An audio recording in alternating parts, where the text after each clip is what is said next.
እሺ ባይብል የአምላክ ቃል ነው ወይስ አይደለም በሚለው ትወያያለህ? ኦኬ በክርስትና ላይ ብቻ መደበቅ ለምን ያስፈልጋል? በሁለቱም ነው። አልተደበቅኩም ከፍቻለሁ። ይኸው ሜዳውን ፈረስ ነው።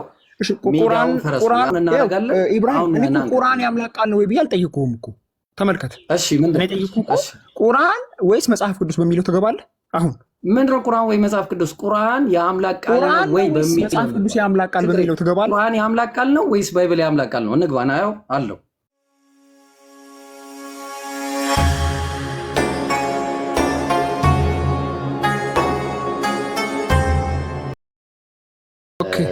ኢብራሂም ትወያያለህ በባይብል የባይብልን ጥብቅና ያው እዚህ በኋላ ቁርአን ስለ መጽሐፍ ቅዱስ ምን ይላል በሚለው ርዕስ ነው።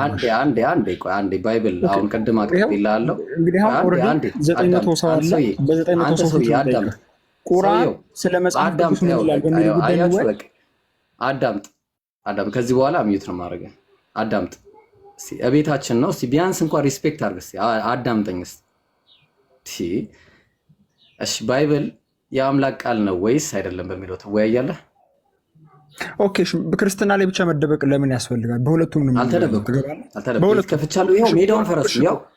ቁርአን የአምላክ ቃል ይጋጫል መጽሐፍ ቅዱስ ነው ወይስ ቁርአን በሚለው ትገባለህ? እኔ በሁለቱም መጽሐፍ ቆይ መጀመሪያ አቅርቤልሃለሁ። በሁለቱም ገባያለህ። ከዛ በኋላ እሱ ነው በሁለቱም ከዛ በኋላ አይደለም በሁለቱም ለምንድን ነው እዚሁ ጋር ይኸው አሁን እዚሁ ጋር ፕሮፖዝ አድርግ። እዚሁ ኖ በሁለቱም ትገባለህ። በሁለቱም ትገባለህ።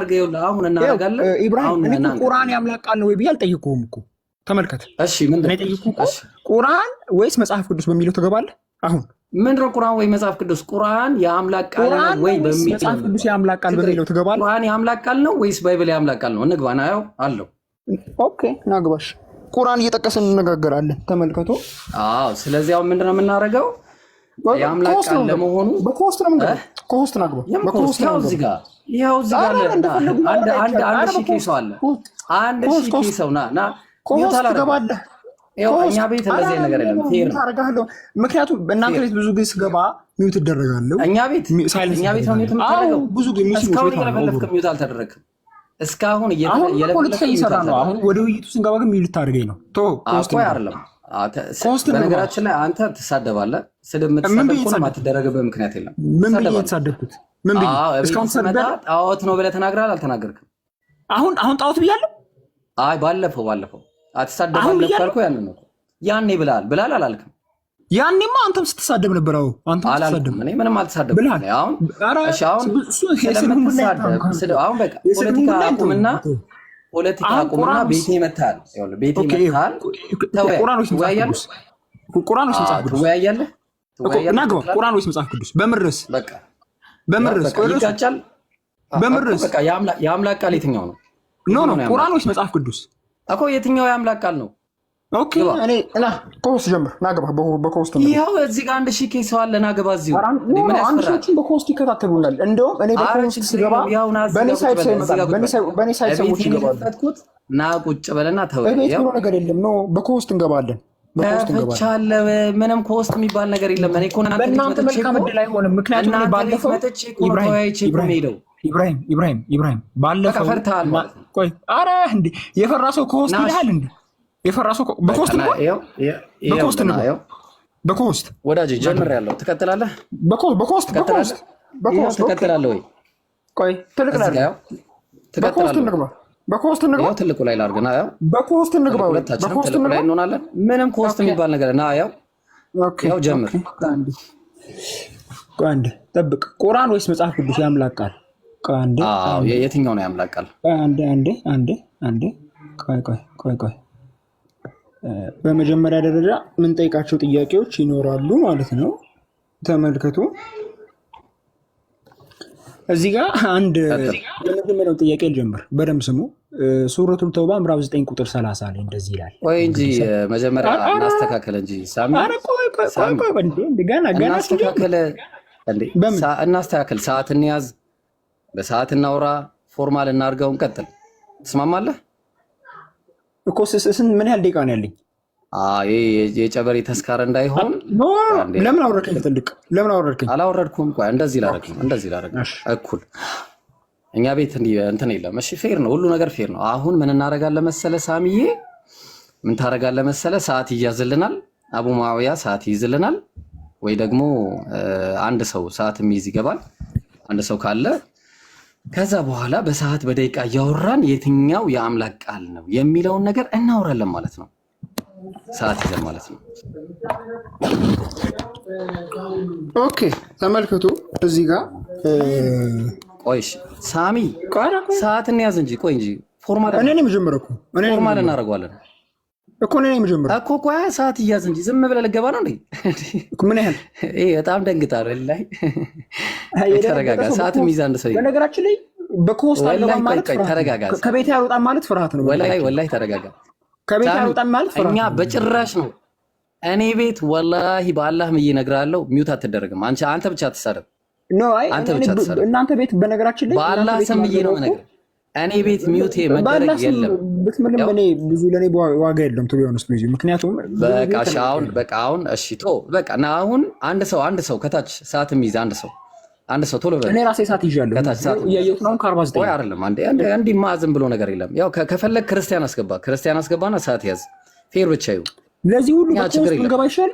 በኮስት ነው ማለት ነው። ቆይ ሳሚ ምንድነው ወዴ ጨርሰናል እኮ ና ጨርሰናል። አንድ ሰው ሞዴሬተር አንድ ሰው አስገባ ቶሎ በል። ከቤት መውጣት ምን ነው ፈራህ ግን? ይሄ ሁሉ እኮ ኮስት ምን ገባ? እኛ ቤት ችግር የለውም። ያው እኮ በቃ አሁን ለቀጥል እኮ ነው ሳሚ። ምን ነው ፈራህ? ከቤት ፈርታል። የፈራሰው ኮስት እንገባ ይልሃል እንዴ? የፈራሰው ኮስት እንገባ። እሺ ቆይ ተረጋጋና ያው እዚሁ ጋር አለው አረ ከቤት አንውጣ። እሺ አላል ይሄውና እኮ ና እዚሁ ቤት እኮ አለን እኮ በቃ እኔ ሚውት የሚያደርገው የለም። ምንም አታስብ። ከፈለክ ሞዴሬተር እሰጣለሁ። ኢብራሂም ባይዘ አሁን ከ50 ሆነ ጊዜ ገደልክ። በቃ እሺ ሙንዚር አለሽ? ሰላም አለ ሰዓት ትይዣለሽ? እሺ ስልክ አውጪና ሰዓት እኔ ሰዓት እያስኩ ነው። ይሄው ከ50 ነው። አንድ ሰዓት ከ50 ነው። እኔ ሰዓት ይዣለሁ። አንተ ራስህ አትመራም። ቆይ አንዴ ቤቱን የሚመራ ሰው አንድ ሰው ያስፈልጋል። ክርስቲያን አስገባ። ክርስቲያን ይምረው። ቆይ ሳሚ ተይው። ኢብራሂም ክርስቲያን አስገባና ክርስቲያን ይምረው። ክርስቲያን አስገባና ክርስቲያን ይምረው። ያው በእኔ ቤት ጥራ። ኢብራሂም ኧረ ስማኝ ኢብራሂም፣ ለዚህ ሁሉ ነገር በኮስት እንግባ። 4 ሰው ይግባ። አንድ ሰው ሙስሊም፣ አንድ ሰው ክርስቲያን። ከዛ ሁለቱ ሰዓት ይዛሉ። እኔ እናንተ እንወያያለን በኮስት። ምን ነው ከቤት መውጣት ፈራ? ቆይ አይደለም አሁን እዚህ ቤት ነው የመጣኸው። ፕሮግራም አልያዘም። ከቤት መውጣት ለምን ትፈራለህ? እዚሁ ቤት ነው የመጣው። እዚሁ ቤት ትወያያለህ። ጀምረናል። መቼ ወጥቼማ ዲቫንክ አድርጌ ስመጣ አይተኛል። ስንት ጊዜ ሳሚ? አሁን ከቤት ወጥተህ በኮስት እሺ፣ ሰዓቱን ራስ ያዝ። በቃ ቀጥል። ራስ ያዝ። ችግር የለውም። በቃ ሰበብ አታብዛ። ሰዓት ራስ ያዝ። ኖ ያዥ። አንቺ ማውጭን ያዥ። አንቺ ማውጭን ያዥ። እሱም ያዝ። አንቺ ማውጭን ያዥ። ያላ አላርም ያዥ። አውጪው። ቪዲዮን ክፈችው።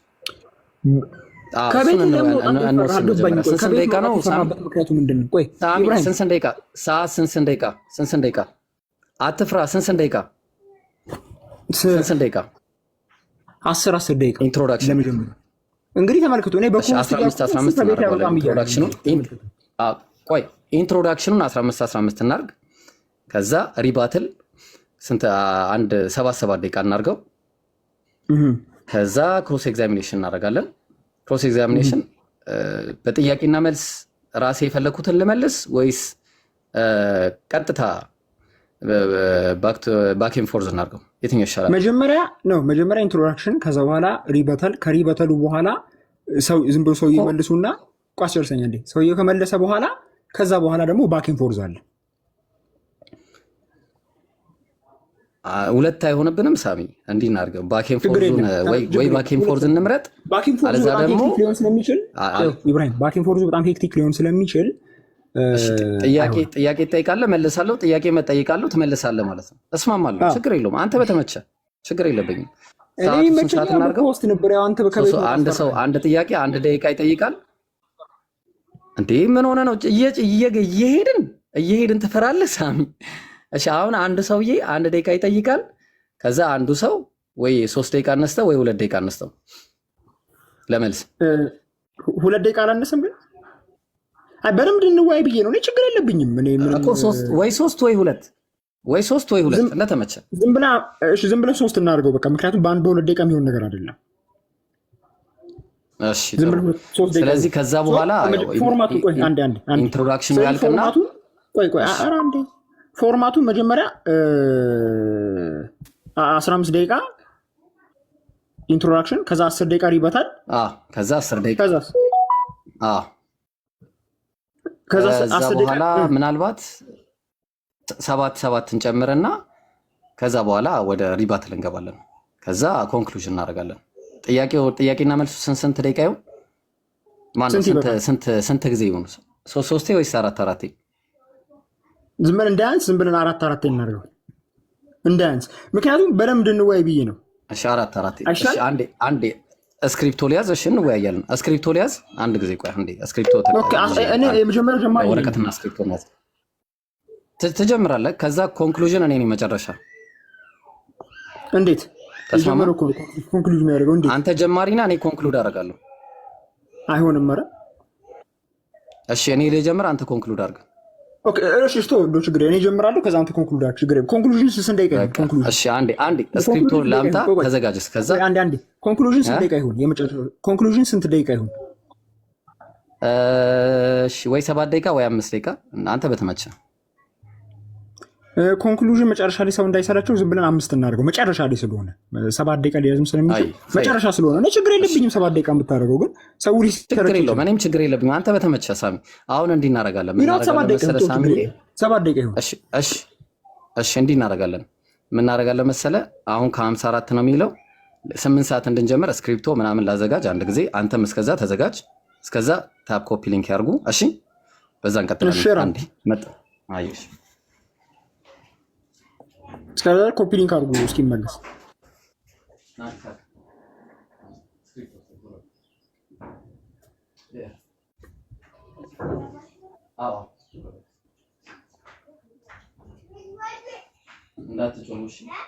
ኮሜንታተሮች ልጆች አትሳደቡ፣ ታብሼር አድርጉ፣ ኮፒ ሊንክ አድርጉ። እሺ እናንተ እኛ እንማማራለን፣ እናዳምጣለን። መልካም ነገርን እንጂ አትጻፉ። እሺ እልህ ምናምን እንትን ምናምን አይደለም፣ ጥሩ አይደለም።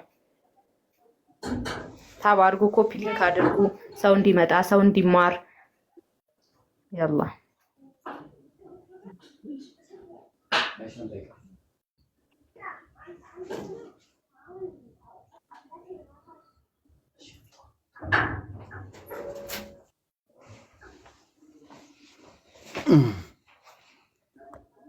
ርዕሱ ጋይስ ርዕሱ የአምላክ ቃል የትኛው ነው?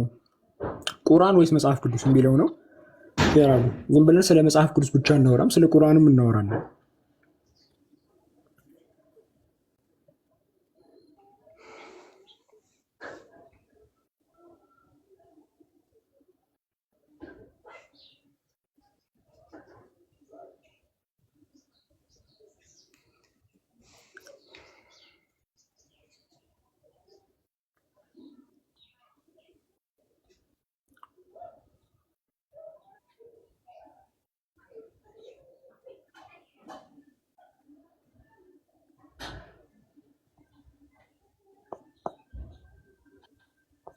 ጎበዞች የኛ ልጆች እንደዚህ ሰላዋት አውርዱ፣ ኮሜንቱን ድምቅ አድርጉት። እሺ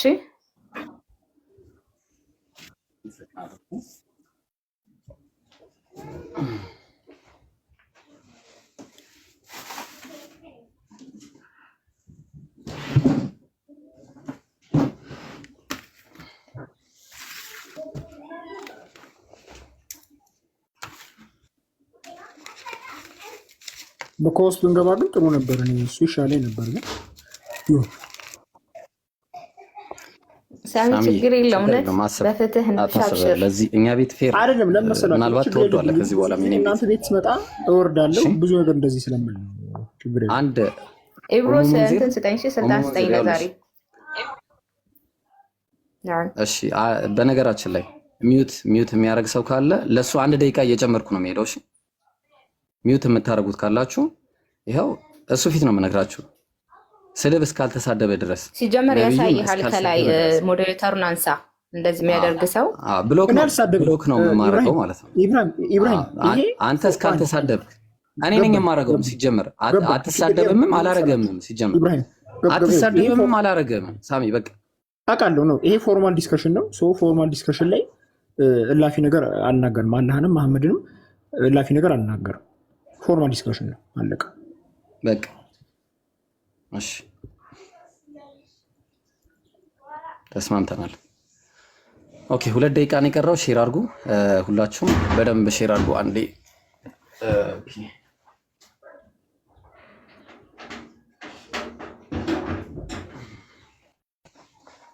እሺ ስልክ እየገባ እንዳያስቸግረኝ ፍላይት ሞድ ላይ ላድርገው ስልኬን አንድ ጊዜ።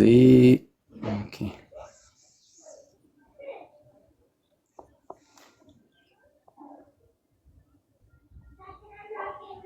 ኦኬ ወራይት። እሺ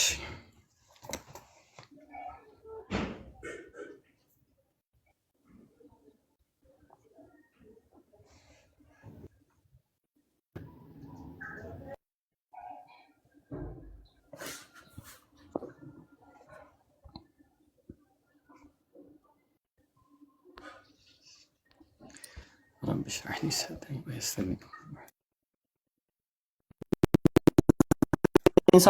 ስምንት ሰዓት ነው የምንጀምረው። እሺ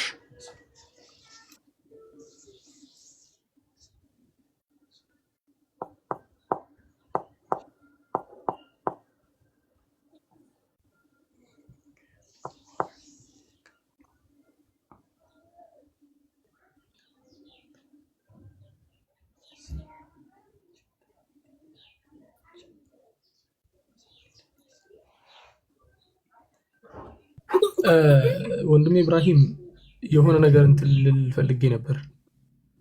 አቤት ታችሁ ከሆነ ሰዓት ግን ደረሰ። አፎን አብሽር። 2 ክርስቲያን ልጆች ተጨምሮ መልካም ይመስለኛል። አርጉ ሰበብ እንዳይበዛ። ችግር የለም።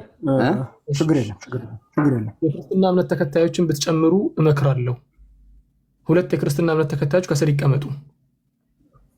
ችግር የለም። አስገባ ሳሚ፣ የፈለግከው አስገባ። እሺ እንግዲህ ማን ያስገባ? እንዴት ሞዴሬተር እኮ አይደለም ሲል ኢብሮ ስልጣን እሺ፣ እሺ ሞዴሬተር እኮ አይደለም ማስገባ። እሺ ቆይ እሰጣለሁ። እኔ ከፈለክ ለዛሬ ሞዴሬተር እሰጣለሁ። እሺ እዚህ ልክ ነው እንትን የምንለው። ሞዴሬተር እሰጣለሁ ለዛሬ። ያው እሺ ኢንቫይት ላድርግ። ሞዴሬተር አንድ ቁጥር ጽፌልሃለሁ እንግዲህ። እሺ ቆይ አንዴ መጀመሪያ ሰው ላውጣና ከሞዴሬተር ውስጥ ሰው ላውጣ። አንዴ 30 ሰው ስለሞላ ኦኬ። ለዛሬ አንዳንድ ሰዎችን ያው ማኔጅ አደርጋችኋለሁ፣ አስወጣችኋለሁ ከሞዴሬተርነት ከይቅርታ ጋር። ከዛ ሙንዚርንም ለማስገባት ሌላ ሰው አወጣለሁ። ብዙ ጊዜ እዚህ የሌላችሁ ሰዎች ኦኬ አውጥቻለሁ ማለት ነው። እሺ ሙንዚር ላንቺም አንዴ ልስጥሽ። ኦኬ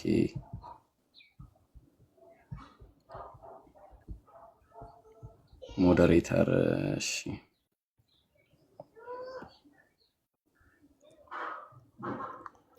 ገስት ማኔጅ የሚለውን ነው መሰጠው። እሺ ሳሚ ቁጥር ጻፍልኝ አንዴ።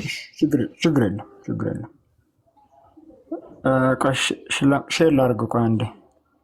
በመሀል ጣልቃ ገብቶ ያወራ ሰው ካለ ታስወርዳለህ፣ መብት ነው። እሺ ማን ነው? ከሁለቱም ሳይድ ፌር ለመሆን ማለት ነው። ፌር ለመሆን ከሁለቱም ሳይድ ክርስቲያንም ሙስሊሙ ሆኖ መሀል ላይ ጣልቃ ከገባ እናወርዳለን። ችግር የለውም። አንተ ታደርጋለህ፣ ራስ ታደርጋለህ። ያው ሼር እያዩኝ አይደለም። ይኸው ማማይ መታለች። ሼር እየደረሳቸው አይደለም። መታለች ማማይ መታለች። አዎ የቱ ጋር ናት? አልሰጠኸኝም። ገባ እያየኋት ነው። ለአንተ ልስጥህ እና ሞዴሬተሩን አልሰጠኸኝም። ገስት ማኔጅ ቢኖር አይ ልስጥህ ማለት ነው። ልስጥህ አንዴ ሞዴሬተር ሰጥቻለሁ። የታለሽ ማማይ? ካለሽ ላኪልን። ገስት ግቢ አስገባት። ላኪላት ነው።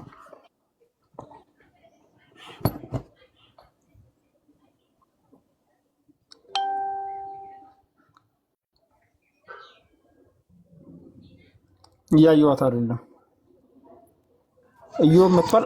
አንድ ክርስቲያን ላስገባ። እዮብ ገብቷል። ማማይ ገብታለች። ቀጥል አንዴ። ዲቤት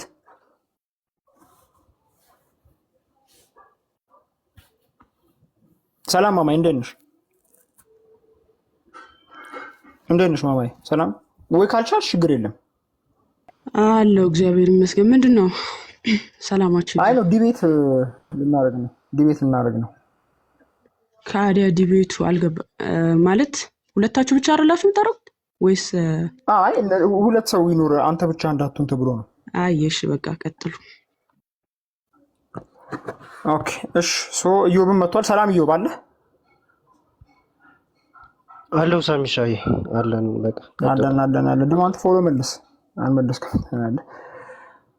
ሰላም ክርስቶስ ካንተ ጋር ይሁን። ታንክ ዩ። ኦኬ ምን ይቀረ ነገር አለ? እንግዲህ ሞዴሬተር አግኝቻለሁ። ሁለቱም መጥተዋል። አንተም እስክሪብቶ አምጥተሃል። ሰውን ጀምራ።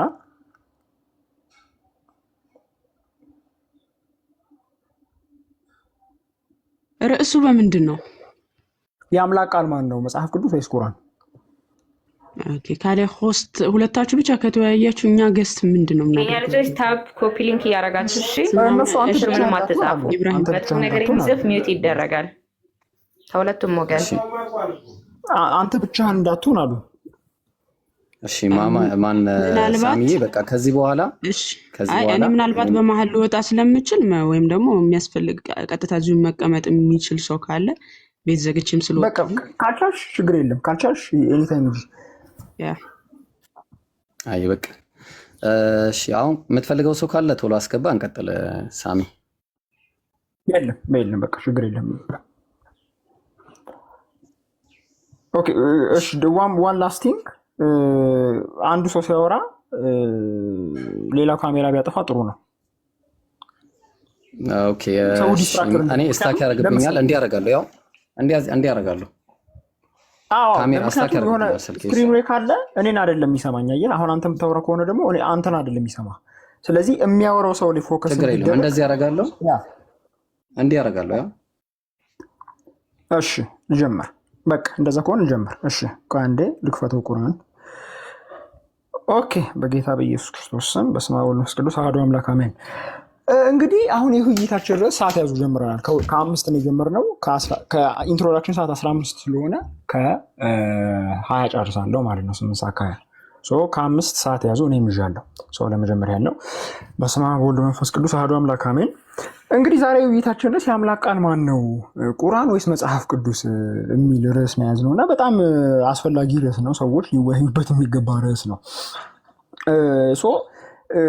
እኔ ቁርአን የአምላክ ቃል አይደለም ብዬ እከራከራለሁ። ላለመሆኑ ማስረጃዎችን እናቀርባለን። ደግሞ መጽሐፍ ቅዱስ የአምላክ ቃል ነው ብለን እናምናለን። የአምላክ ቃል ለመሆኑ ከውስጣዊ ማስረጃ ውጫዊ ማስረጃ ለማምጣት እንሞክራለን ማለት ነው። መጀመሪያ ከቁርአን እንጀምር። ተመልከቱ። የመጀመሪያው ማስረጃ ቁርአን በታሪክ ምንም አይነት ቤሲስ የሌላቸው በታሪክ በምንም አይነት መልኩ ፕሩቭ ሊደረጉ የማይችሉ ነገሮችን ክሌም ያደርጋል። በታሪክ ፕሩቭ ሊደረጉ የማይችሉ ነገሮችን ብቻ ሳይሆን በታሪክ ዲስፕሩቭ ሊደረጉ የሚችሉ ክሌሞችን ይናገራል። ሐሰት የሆኑ የመጀመሪያውን እንደ አቤል አንሳላችሁ። ሱረቱል ኢምራን ምዕራፍ 3 ቁጥር 52 እንደዚህ ይላል። ኢሳ ከነርሱ ክህደት በተሰማውም ጊዜ ወደ አላህ ተጨምረው ረዳቶች እነማን ናቸው አለ። ተናጋሪው ኢሳ ነው። ሐዋርያት ተመልከቱ። ሐዋርያት እኛ የአላህ ረዳቶች ነን፣ በአላህ አምነናል፣ እኛን ትክክለኛ ታዛዦች መሆናችን መስክር አሉ ይላል። አሁን እዚህ ጋር ትክክለኛ ታዛዦች የሚለው የአረብኛ ቃል ሙስሊሚን የሚለው ነው። ስለዚህ ምንድነው አሉ እያለ ያለው? ሐዋርያት ሙስሊም ናቸው እያለ ነው ቁርአን። አስተውሉ። ሐዋርያት ሙስሊሞች መሆናቸውን መስክረዋል እያለ ነው በሱረቱል ኢምራን ምዕራፍ 3 ቁጥር 52። ይሄ ትልቅ ሐሰት ነው። ሐዋርያት ሙስሊም እንደነበሩ የሚያሳይ ሐዋርያት የእስልምና እምነት ተከታዮች እንደነበሩ የሚያሳይ ታሪካዊ መጽሐፍ ቅዱሳዊ ከራሳቸው ጽሑፍ ማለት ነው ሐዋርያዊ ታሪካዊ ሆነ ስነ ቁፋሮዊ ማስረጃ የለም። አሁን ኢብራሂምን ጠይቀዋለሁ። ሐዋርያት ሙስሊም ናቸው፣ የእስልምና እምነት ተከታዮች ናቸው። በመጀመሪያው ክፍለ ዘመን እስልምና የሚባል ሃይማኖት በሐዋርያት ፕራክቲስ ይደረግ ነበር ካለ ታሪካዊ ማስረጃ ያመጣልኛል ለዚህ ክሌም ማለት ነው። ሐዋርያት ሙስሊሞች ናቸው የሚል። ስለዚህ ቁርአን እውነት ሊሆኑ የማይችሉ ነገሮችን ክሌም እያደረገ እውነት ሊሆኑ የማይችሉ ነገሮችን እየተናገረ እንመለከተዋለን ማለት ነው። ሌላ ሁለተኛው ጉዳይ የመጀመሪያው ጥያቄ ይሄ ነው። ሐሰት የሆኑ ክሌሞችን ክሌም ያደርጋል ለራሱ። ሐዋርያት ሙስሊሞች አይደሉም ግን ሙስሊሞች ነበርን ይላል ማለት ነው። ስለዚህ ታሪካዊ ማስረጃ ያመጣልኛል። ሁለተኛ ደግሞ ማስተዋል ያለብን ነገር ምንድነው? እንደዚህ ይላል፣ እኛ የአላህ ረዳቶች ነን ይላል። ተመልክቱ፣ እኛ የአላህ ረዳቶች ነን። ስለዚህ በአላህ በሚባል አምላክ ያመልኩ ነበር ማለት ነው። አሁን ይሄ አላህ ማን ነው ስንል በራሱ በቁርአኑ አስተምሮ ልጅ የሌለው ኦኬ የማይወለድ እሱ የማይወልድ ደግሞ የማይወለድ አምላክ ነው። የሱረቱል ኢኽላስ ላይ በጣም የሚታወቅ አንቀጽ ነው። በል እርሱ አላህ አንድ ነው፣ አላህ የሁሉ መጠጊያ ነው፣ አልወለደም አልተወለደም፣ ለእርሱም አንድ ቢጤ የለውም ይላል። ስለዚህ 352 ላይ የአላህ ረዳቶች ነን ሲሉ የዚህ አላህ ረዳቶች ነን እያሉ ነው። እንግዲህ ቁርአኑ እንደሚለው በሌላ ቋንቋ ልጅ የሌለው አምላክ ረዳቶች ነን ማለት ነው። ልጅ የሌለው አምላክ ነበር የሚያመልኩት፣ አላህ የሚባል አምላክ ነበር የሚያመልኩት ይላል። ይሄ ፈጽሞ ሐሰት ነው። ለምንድን ከተባለ በመጀመሪያው ክፍለ ዘመን በነበሩ ሐዋርያት ሆነ ከነሱ በፊት በነበሩ ነቢያት አላህ የሚባል አምላክ ተመልኮ አያውቅም። አላህ የሚባል አምላክ ፈጽሞ አይታወቅም በመጀመሪያው ክፍለ ዘመን በነበሩ አይሁዳውያንና ከነሱ በፊት በነበሩ ነቢያት። ስለዚህ ያን የነበሩት ነቢያት ማንን ነው የሚያመልኩት ስንል ያህዌን ነው የሚያመልኩት። ለዚህ አንድ ታሪካዊ ማስረጃ ልስጣችሁ። ያህዌን ያመልኩ እንደነበር የሚያሳይ ጥንትም እንኳ የያህዌ ተከታዮች እንደነበሩ አላህ የሚባል አምላክ እንደማያውቁ ማስረጃ ልስጣችሁ። ታሪካዊ ማስረጃ። ቆይ ኢንተርኔት ዘግቶብኝ ነው፣ ጠብቁኝ አንዴ፣ ሶሪ ጠብቁኝ።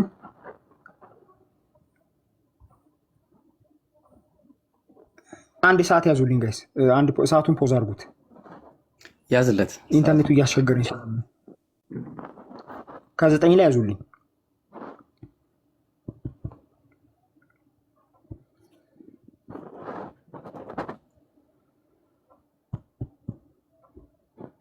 ሶሪ አንዴ፣ ሶሪ እያስቸገረኝ ስለሆነ ነው። ያህዌን ያመልኩ እንደነበረ የሚያሳይ ማስረጃ ልስጣችሁ፣ ታሪካዊ ማስረጃ። በከርስ ታብሌት ፍሮም ጆሹዋስ አልተር ኦን ማውንት ኤባል ይላል። ይሄ የማውንት ኤባል በጌባል ተራራ የተገኘ በኢያሱ ተራራ የተገኘ ማስረጃ ነው። ምን ይላል? ሶሪ አንዴ፣ ምን ይላል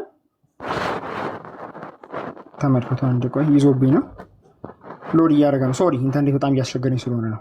ሶሪ በጣም እያስቸገረኝ ስለሆነ ኢንተርኔት። ያ ተመልከቱ። ማውንት ኤባል አፈርምስ ኢስራኤል ወርሺፕ ኦፍ ያህዌ ይላል። አሁን ጀምሩ ሰዓቱ። ይሄ ከ3200 ዓመት በፊት የነበረ ታብሌት ነው። ታሪካዊ ማስረጃ ነው እየሰጣችሁ ያለሁት። እዚህ ላይ ምን ይላል? ዩ አር ከርስድ ባይ ዘ ጋድ ያህዌ ይላል። ዩ አር ከርስድ ባይ ዘ ጋድ ያህዌ። ይሄ ማስረጃ፣ ይሄ አርኪኦሎጂካል ማስረጃ የዛሬ 3200 ዓመት በፊት የተገኘ ማስረጃ ነው፣ ወይም 1200 ቢሲ የነበረ ማስረጃ ነው። ስለዚህ ያህዌ ነበር ሲመለክ የነበረው። አያችሁ፣ ያህዌ ነበር ሲመለክ የነበረው። ስለዚህ ቁርአን መጥቶ ሐዋርያት በሱረቱል ኢምራን ብዙ ጥቅሶችን መጥቀስ ይቻላል፣ ግን በሱረቱል ኢምራን ምዕራፍ 3 ቁጥር 52 ላይ የአላህ ረዳቶች ነን አሉ ሲል እየዋሸ ነው። ምክንያቱም አላህ የሚባል አምላክ አያውቁም እነሱ፣ ያህዌን ነው የሚያመልኩት። አሁን እዚህ ጋር ኢብሮ አላህ ያህዌ ነው የሚል ከሆነ እሱን ክሮስ ሴክሽን ላይ እንወያየዋለን። አላህ ያህዌ ነው የሚል ማስረጃ ከቁርአን ወይ ከሐዲስ ይሰጠኛል። ስለዚህ ቁርአን የአምላክ ቃል ሊሆንበት የማይችልበት አንደኛው ምክንያት ምንድን ነው? የማይታወቅን አምላክ ነው ስፓውዝ ያደረገው። ሐዋርያት ያለመለኩትን አምላክ አመለኩ ይላል፣ ነቢያት ያለመለኩትን አምላክ አመለኩ ይላል ማለት ነው። የመጀመሪያው ጥያቄ ይሄ ነው። ሁለተኛው ጥያቄ ደግሞ ቁርአን ላይ የምናነሳው ምን ይላል? ስለ አይሁዳውያን በተመለከተ ነው። ተመልከቱ፣ አይሁዳውያን ምን አሉ ይላል ሱረቱል ተውባ ምዕራፍ 9 ቁጥር 30 ላይ አስተውሉ። አይሁድ ኡዘይር የአላህ ልጅ ነው አለች። ተመልከቱ፣ አይሁድ ኡዘይር የአላህ ልጅ ነው አለች። ክርስቲያኖች አልመሲህ የአላህ ልጅ ነው አሉ ይላል። ተመልከቱ፣ አይሁድ ኡዘይር የአላህ ልጅ ነው አለች። አሁን እዚህ ጋር የምናነሳው ጥያቄ የትኛው አይሁዳዊ ነው ኡዘይር የአላህ ልጅ ነው ያለው?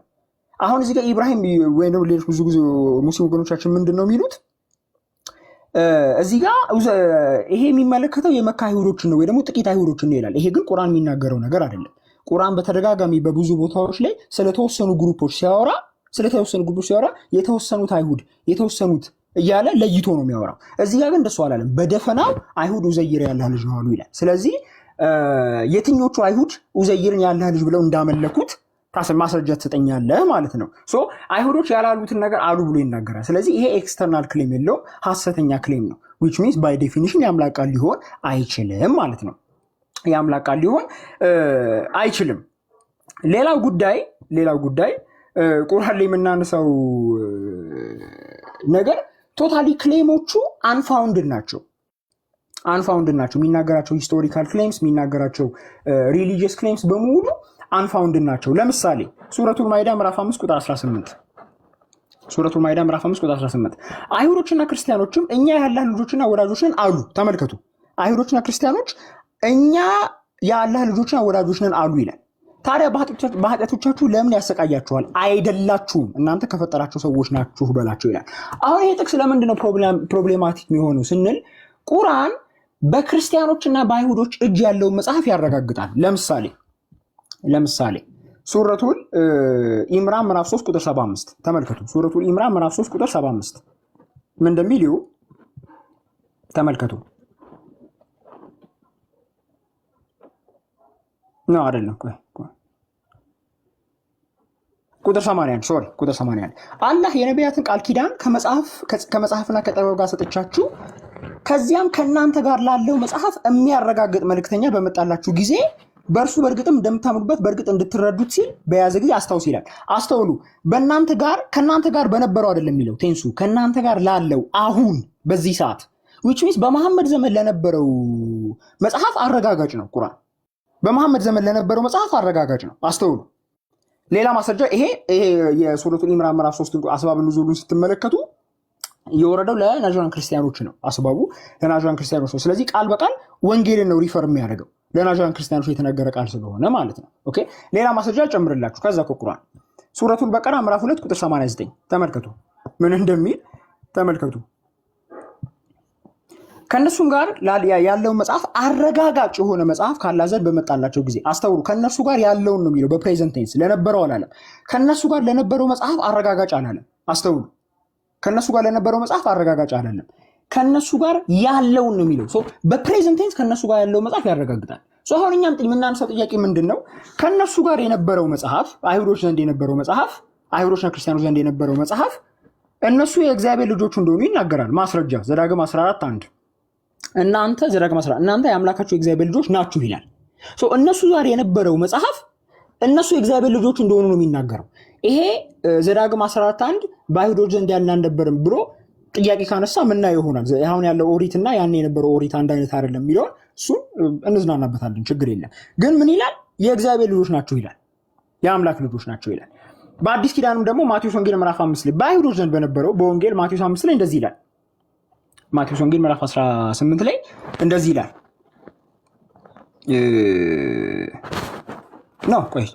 ዮሐንስ ወንጌል ምዕራፍ 14 ላይ እንደዚህ ይላል። ዮሐንስ ወንጌል ምዕራፍ 1 ቁጥር 12 ለተቀበሉት ሁሉ ግን በስሙም ለሚያምኑት ለእነርሱ የእግዚአብሔር ልጆች የሆኑ ዘንድ ስልጣን ሰጣቸው ይላል። የእግዚአብሔር ልጆች የሆኑ ዘንድ ስልጣን ሰጣቸው። አሁን እዚህ ጋር አንድ ትልቅ ኢሹ ይነሳል። በወንጌልም ተረጋግጧል። ቁርአን በአይሁዶችና በክርስቲያኖች ዘንድ የነበረው መጽሐፍ ያረጋግጥና እነሱም በቴዎሎጂ ይቃረናቸዋል። ተመልከቱ። እናንተ ጋር ላለው መጽሐፍ አረጋጋጭ ነው የሚለው። እናንተ ጋር በፕሬዘንት ቴንስ ለነበረው አይደለም ላለው ነው የሚለው። እናንተ ጋር ላለው መጽሐፍ አረጋጋጭ ይላል። ግን ያ በቴዎሎጂ ግን ከነሱ ይለያል። ያ እነሱ ጋር ያለው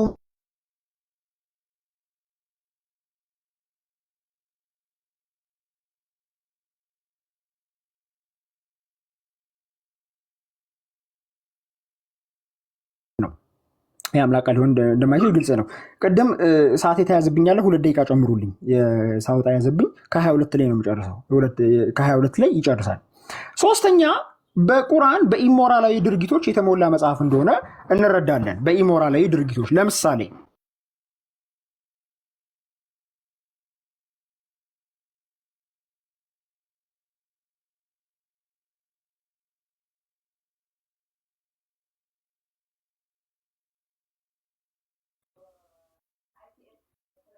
ጋይስ እሱ ጋር ተቋርጧል አይደለ? ኦኬ፣ እኔ እኮ ከነሱ ተቋርጧል። ድምጽ የለም። አንዴ ሰዓቱን ያዘውና ሳሚሻ እንትኑን ቪዲዮውን አጥፋውና ኦልሬዲ በጣም 30 ሰከንድ በላይ እያሳየን ነው። ምን ነው? ኦኬ፣ ኔትወርክ ኦኬ። ሲቋረጥ ነው እነግርሃለሁ። አሁን እኮ መታል ግን በማል እየተቋረጠ ነው። አሁንስ ግን እኮ በቪዲዮ እያሳየ ቆይ፣ ሰዓቱን ያዙት አንዴ። ግን በቪዲዮ እያሳየን ነው መነጋገር ያለብን። ኦኬ፣ እሺ ቀጥልና ቪዲዮ ሳብራ ይበላሻል። ኦልሬዲ በመሀል ስለተቋረጥክ ነው። በመሀል እየተቋረጠ ቆይ ቪዲዮ ሳበራ ይበላሻል ወይ ስትቋረጥ ስንናገር ቶሎ ፖስት አድርገው። ምን አልከኝ?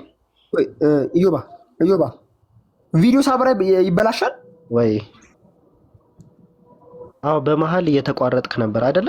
ቪዲዮ 30 ሰከንድ ቪዲዮ ሳበራ ይበላሻል? ያ እንደዛ ነው ያየሁት እኔ። እስቲ አንድ ሞክርና ምናልባት የሚቋረጥ ሆነ እናየዋለን። ሁለቴ በመሀል ተቋርጠሃል። አይ አሁን ቀጥልና በመሀል የሚቋረጥ ከሆነ ሶሉሽን እንፈጥራለን። ቀጥል። እሺ ቆይ እንየው አንዴ እንየው እስቲ።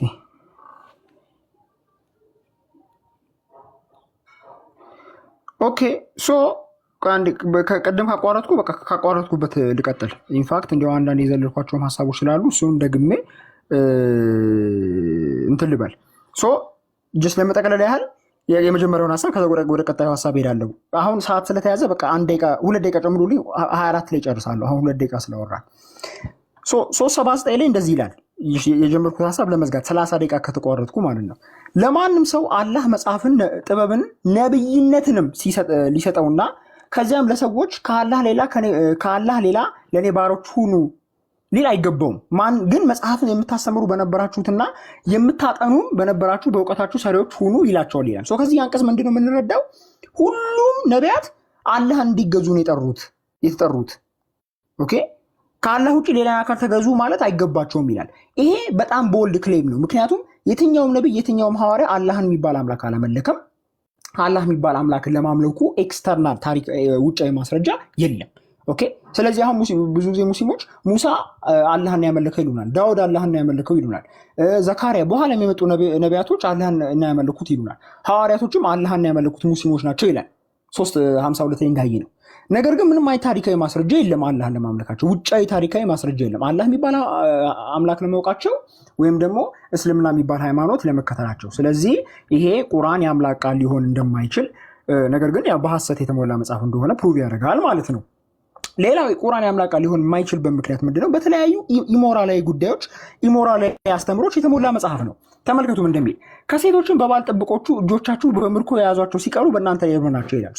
ያገቡ ሴቶች በእናንተ ላይ እርም ናቸው። ኦኬ ግን የቶቹ ሲቀሩ? በምርኮ የያዛችኋቸው ሲቀሩ። ምን ማለት ነው? በምርኮ የተያዙ ሴቶች ተመልከቱ፣ በምርኮ የተያዙ ሴቶች ግንኙነት እንዲፈጸምባቸው ያዛል። ያገቡ ምርኮኞች። አሁን ኢብራሂም ይሄንን አይደለም ቢለኝ እሱን በማስረጃ እንነጋገራለን። ያገቡ ሴቶች እንዲደፈሩ የሚያዝ መጽሐፍ ነው። አግብተው እንኳ ያገቡ ሴቶች እንዲደፈሩ የሚያዝ መጽሐፍ ነው ይሄ መጽሐፍ። 3 ደቂቃ አለኝ ገና በዚህኛው ተቋርጬ በነበረበት ሰዓትና ይቀድሙም በአስቸገረኝ ጊዜ ማለት ነው። ስለዚህ 3 ደቂቃ አለኝ ከዚህ በኋላ። ኦኬ ስለዚህ ያገቡ ሴቶችን እንዲደፈሩ የሚያዝ መጽሐፍ ነው ማለት ነው።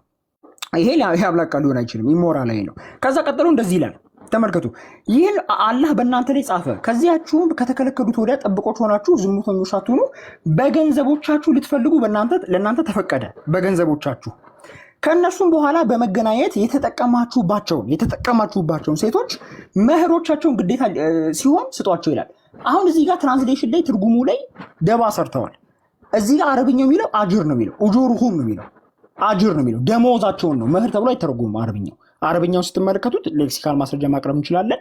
እዚህ ጋር መህር ነው የሚለው፣ መህር አይደለም የሚለው፣ ኡጁር ነው የሚለው፣ ገንዘብ ደሞዞቻቸውን። ለምንድን ከተባለ ይሄ አንቀጽ እየወራ ያለው ስለምንድን ነው? ስለ ጊዜያዊ ሜሬጅ ወይም ሙታ ወይም በሌላ ቋንቋ ሴተኛ ዳሪነትን የሚፈቅድ መጽሐፍ ነው። አምላክ ራሱ እንግዲህ ይሄ አምላክ ቃል ነው የምትሉት መጽሐፍ ሴተኛ ዳሪነትን ይፈቅዳል። አይፈቅድም የምትል ከሆነ እሱም በማስረጃ በኋላ እንነጋገራለን ማለት ነው። ሌላው ኢሞራላዊ ተግባር ህፃናት ላይ ግንኙነት እንዲፈጸም፣ እድሜያቸው ያልደረሰ ህፃናት ላይ ግንኙነት እንዲፈጸም ወይም ደግሞ ፒዶፊሊያ እንዲፈጸም የሚያዝ መጽሐፍ ነው። በጣም ይገርመኛል ይሄኛው አንቀጽ የቱ ጋር ከተባለ ሱረቱል ጠላቅ ምዕራፍ 65 ቁጥር 4 እንደዚህ ይላል። እነዚያም ከሴቶቻቸው ከአደፍ ያቋረጡት በኢዳቸው ብትጠራጠሩ ኢዳቸው 3 ወር ነው። ከአደፍ ያቋረጡ እኛም ገና አደፍን ያላዩት ኢዳቸው እንደዚህ ሆኖ ይላል። ተመልከቱ ኢዳ ያለባቸው ግንኙነት የተፈጸመባቸው ሴቶች ናቸው። ማስረጃ ሱረቱል አህዛብ ምዕራፍ 33 ቁጥር 49 ተመልከቱ። ቁጥር 49 እንደዚህ ይላል። እናንተ ያመናችሁ ወይ ምዕመናትን ባገባችሁ እና ከዚያም ሳትነኳቸው በፊት በፈታችኋቸው ጊዜ ለእናንተ በእነሱ ለሚቆጠሩት ኢዳ የላችሁም ይላል። እነሱ ላይ ግንኙነት ካልተፈጸመ ኢዳ የለም። ተመልከቱ፣ ኢዳ የለም። ስለዚህ ኢዳ የሚፈጸመው ማን ላይ ነው ማለት ነው? ግንኙነት የተፈጸመባቸው ሴቶች ላይ ነው ማለት ነው። ግን 65:4 ላይ ምንድን ነው የሚለው? 65:4 ላይ እንደዚህ ይላል። 65:4 ላይ እኛም ገና አደፍ ያላዩትም ኢዳቸው እንደዚህ ነው ይላል። ስለዚህ አደፍ ያላዩት ሴቶች ኢዳ አላቸው። ምን ማለት ነው? ግንኙነት ይፈጸምባቸዋል። የወር አበባ ለማየት ያልደረሱ ሴቶች ግንኙነት እንዲፈጸምባቸው የሚያዝ መጽሐፍ ነው። አንድ ደቂቃ ይቀረኛል። ኦኬ። ስለዚህ ፒዶፊሊያን ሳንክሽን የሚያደርግ መጽሐፍ በምንም መልኩ የአምላክ ቃል ሊሆን አይችልም ማለት ነው። ኢሞራል ስለሆነ አምላክ ፒዶፊሊያን ሳንክሽን ሊያደርግ አይችልም። የመጨረሻው ማስረጃ ደግሞ እዛው ሱረቱን ኒሳ ምዕራፍ 4 ቁጥር 34 ላይ ነው። ምን እንደሚል ተመልከቱ። ወንዶች በሴቶች ላይ ቋሚ አሳዳሪዎች ናቸው። ሴቶች እንዲመቱ የሚያዝ መጽሐፍ ነው ቁርአን።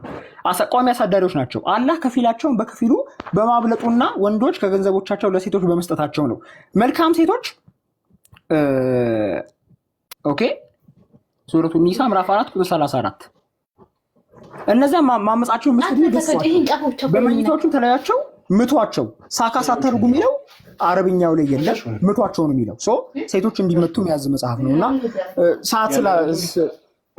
ሰዓት ስለረዘመ ነው ማቴ፣ ሰዓት ስላልበቃ ነው መሀል ላይ የተቆራረጡ ነበር ነው። በዚህና ሌሎች በብዙ ምክንያቶች ቁርአን የአምላክ ቃል ሊሆን የማይችል መጽሐፍ ነው ማለት ነው። ሰዓት የበለጠ ሰዓት ቢኖረኝ ጥሩ ነበር። አመሰግናለሁ።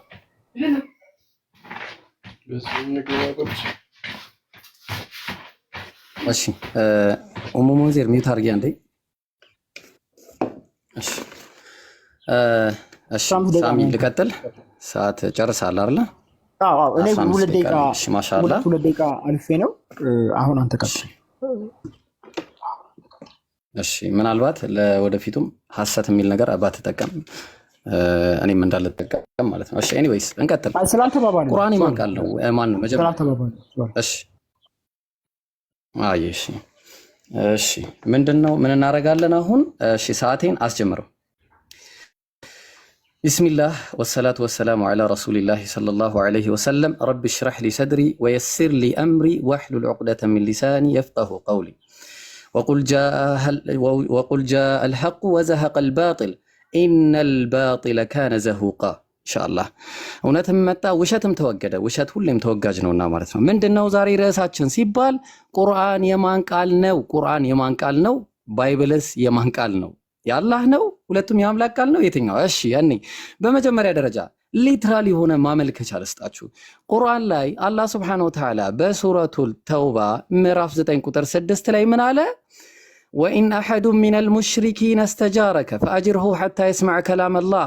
የአላህን ንግግር እስከሚሰማ ድረስ አስጠጋው። የማን ንግግር? የአላህን ንግግር ማለት ነው። ነቢያችን ሰለላሁ ዐለይሂ ወሰለም በሱነን አቢ ዳውድ 47:34 ላይ ምን አሉ? ተመልከቱ። አላ ረጁሉ ያሕሚሉኒ፣ አንድ ሰው ወደ የሚያስጠጋኝ የለምን? እስቲ ወደሱ ኢላ ቀውሚ፣ ወደ ህዝቦቹ።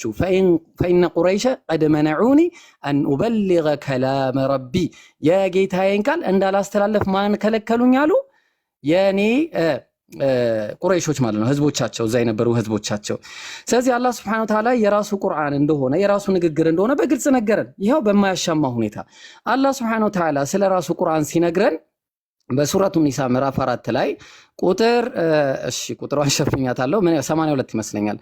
አፈላ የተደበሩን አልቁርአን፣ ቁርአንን አያስተውልም ወይ አያስተውልምን አለ። ወለው ካነ ሚን ዐንዲ ገይሪላህ፣ ከአላህ ውጪ ቢሆን ኖሮ ይሄ ቁርአን ለወጀዱ ፊሂ፣ በውስጡ ያገኙ ነበረ፣ ኢኽቲላፈን ከሲራ፣ ብዙ መለያየትን ያገኙ ነበረ። ስለዚህ ቁርአን መስፈርቱ ይህንን ነው የሚያስቀምጠው፣ አንደኛው መስፈርት። እሺ ታዲያ ይህንን ነገር ለማረጋገጥ በእውነት ከዚህ በፊት የነበሩ ሰለፎች ይህን አረጋግጠዋል ወይ የሚልን ነገር እስቲ እሱን ደግሞ ነው። እሺ አጠባበቅ ይቅርታ፣ ፋይል እያወጣሁ ነው። እሺ የቁርአን አጠባበቅ ላይ እንምጣ በመጀመሪያ ደረጃ ማለት ነው። እሱ ላይ ከመምጣታችን በፊት አላህ Subhanahu Wa Ta'ala እንዴት ጠበቀው እንመጣበታለን። ግን እስቲ መጀመሪያ 1-2 ፖይንት ብቻ ላይ ወደ ክርስትናው ቀጥታ ገባለሁ ማለት ነው፣ ወደ ማጥቃቱ። ከዛ በኋላ እሺ አንድ ሰዓት ተው አንተ እንዴ። እሺ ኦልራይት እዚህ ነው እንዴ ወደ ላይ። እሺ በጣም ብዙ ፋይል ነው ያለኝ በዚህ በቁርአን ዙሪያ የሰራሁት ፋይል በጣም ብዙ ነው። እሺ አይ ቲንክ እዛኛው ፋይል ላይ ነው እንዴ። እሺ ችግር ቆይ አንዴ ሁለት ፋይል ነው እዚህ ላይ ያለው አንድ ጊዜ በጣም ይቅርታ ሰዓት ያዘልኝ እሱ እንደያዘው አንዴ ሰዓት ያዘልኝ ቁርአን እሺ ፋይሌን እስከማውጣ አጠባበቅ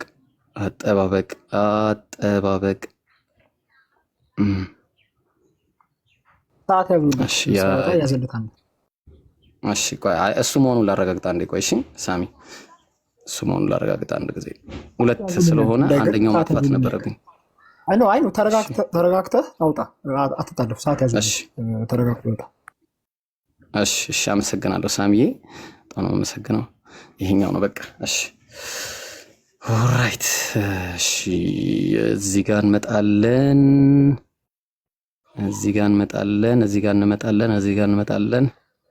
ሱብሃንአላህ እንዴት ነው እሺ በቃ ችግር የለውም ምናልባት እዛኛው ላይ ሊሆን ይችላል ተረጋግተህ አውጣ ችግር የለም ሰዓት ይዟል አውጣ ተረጋግተህ እሺ የማን ቃል ነው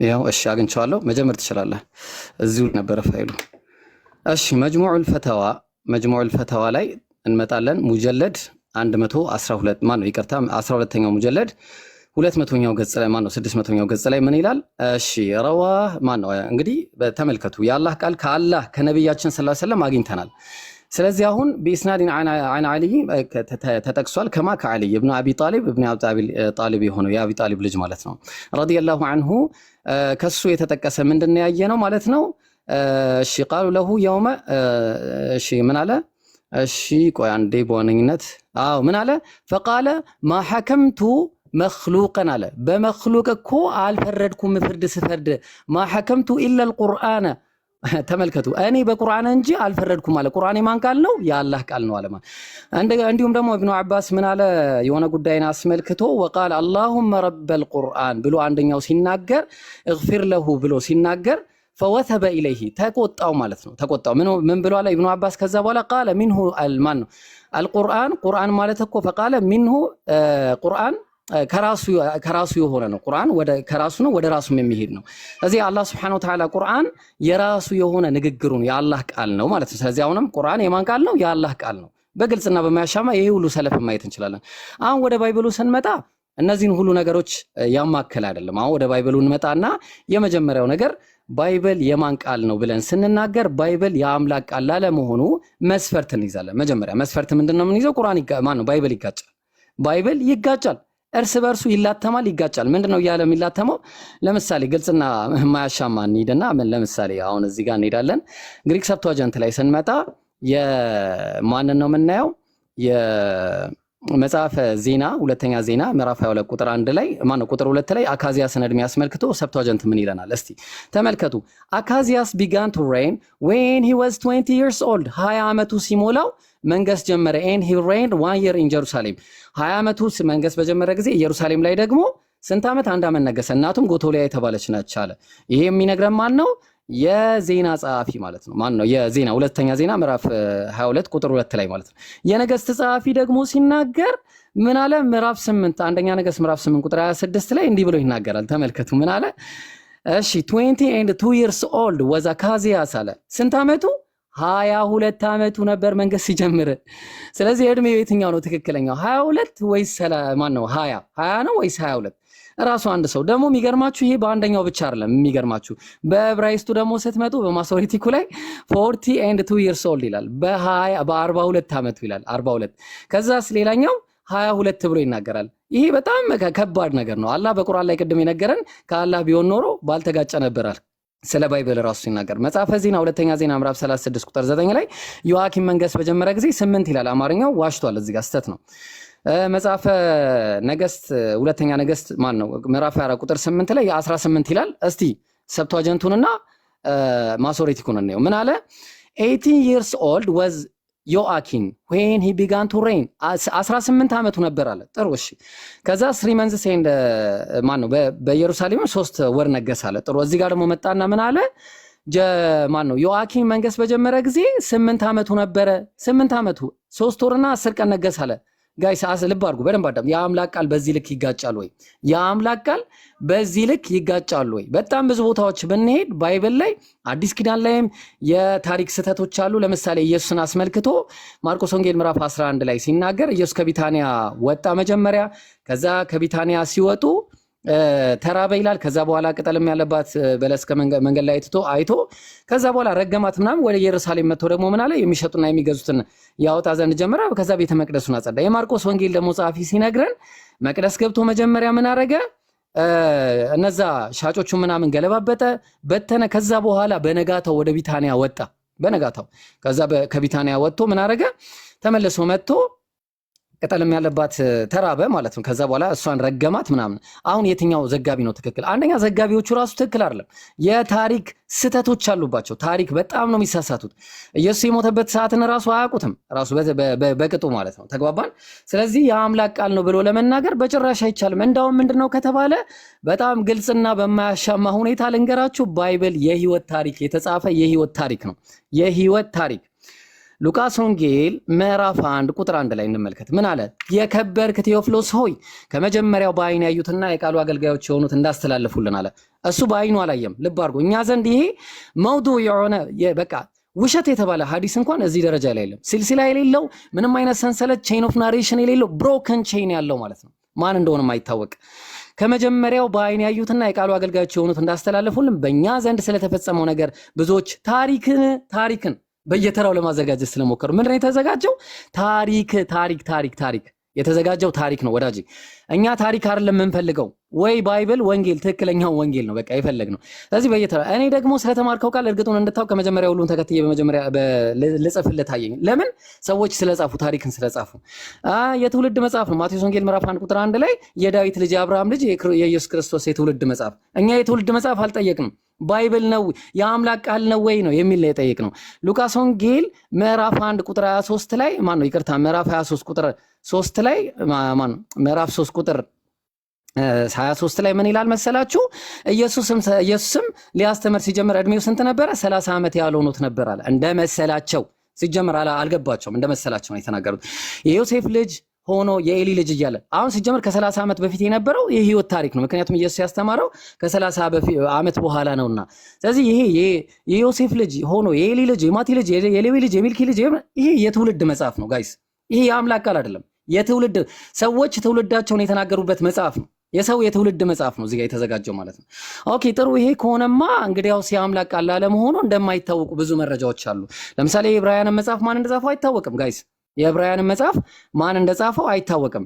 ኦኬ እስቲ አሁን ደግሞ ማን ጻፈው ደግሞ ወደሚለው እንምጣና ደግሞ እስቲ እንየው ማለት ነው። ማን ጻፉት እስቲ? ባይብልን የጻፉት እነማን ናቸው? ለምሳሌ አሁን ልብ አድርጉ። ቆይ መጀመሪያ እዚህ ከመምጣቴ በፊት ኦሪት ዘዳግም ምዕራፍ 34 ቁጥር እዚህ ጋር እንምጣ።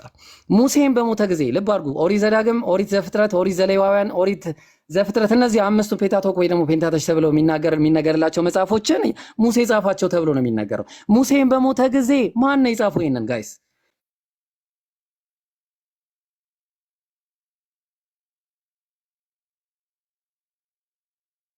ሄሎ ስተካረክ መሰለኝ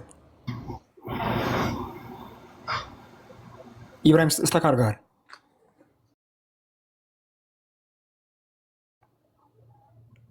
የኔ ድምጽ ይሰማል ጋይስ? ያንተ ይሰማል። ኦኬ እሺ በቃ ሰዓት ያዙለት። 36 ላይ ያቆመው ያዙለት።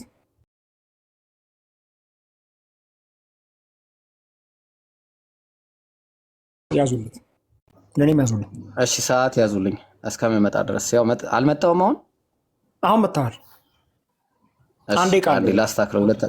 እሺ ያዙልኝ ሰዓቴን። ቆይ አንዴ ያዙልኝ።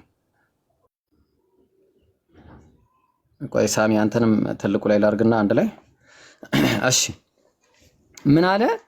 የእስራኤልም ልጆች አሁን ቀጥል። የእስራኤልም ልጆች በሞዓብ ሜዳ 30 ቀን ለሙሴ ያለቀሱለት፣ ለሙሴ የሚያለቀሱለት የለቅሶ ወራትም ተፈጸመ። ማን ይጻፈው አይታወቅም። ማን እንደጻፈው አይታወቅም። ካለ መረጃ ማቅረብ የእናንተ ፋንታ ነው ማለት ነው። የእናንተ ፋንታ ነው። ሌላኛው ባይብልን ማን እንደጻፈው እንደማይታወቅ በጣም ብዙ ግልጽ መረጃዎች አሉ። ግልጽ ከሆኑ መረጃዎች መካከል አንደኛው ማለት ነው እንመጣለን። ለምሳሌ እዝራ ሱቱኤል ቁጥር ምዕራፍ ስንት? ምዕራፍ 13 ቁጥር ስንት ላይ? ኦ ማይ ጋድ አሁን አይሰማም? ይሰራል። ቀጥል። ይሰራል። እሺ ከዚህ በኋላ ተቃጥላለች። ሰዓት ያዝለት ኢብሮ ቪዲዮ አጥፋና በቃ አውራ። በጣም እየያዘህ ነው። ከአንቺ ነው ማማዬ። አይ አንቺ ነው። ቆይ ልቀጥል። እሱ አሁን ከዚህ በኋላ ተጀምሮም 5 ደቂቃ ነው ያለው። አሁን እዚህ 10 ደቂቃ ነው የሚለው፣ 5 ደቂቃ ነው ያለው። 10 ደቂቃ ብዙ ነው። እሱ ብዙ አውርቷል። ከዚህ በኋላ እሺ አሁን አይሰማም? አሁን ይሰማል። 10 ደቂቃ ብዙ። አይ ሰዓት በጣም መሄድ አለ። እነሱ አሁን 10 ደቂቃ ነው የሚለው። አይሆንም፣ 5 ደቂቃ ነው ያለ። ቀጥል። ይሰማል አሁን እኮ 10 ደቂቃ እኮ ወደፊት ነው የሚሄደው ሳሚ። እሺ ወደኋላ አይደለም። ምናልባት ከሆነ አንተ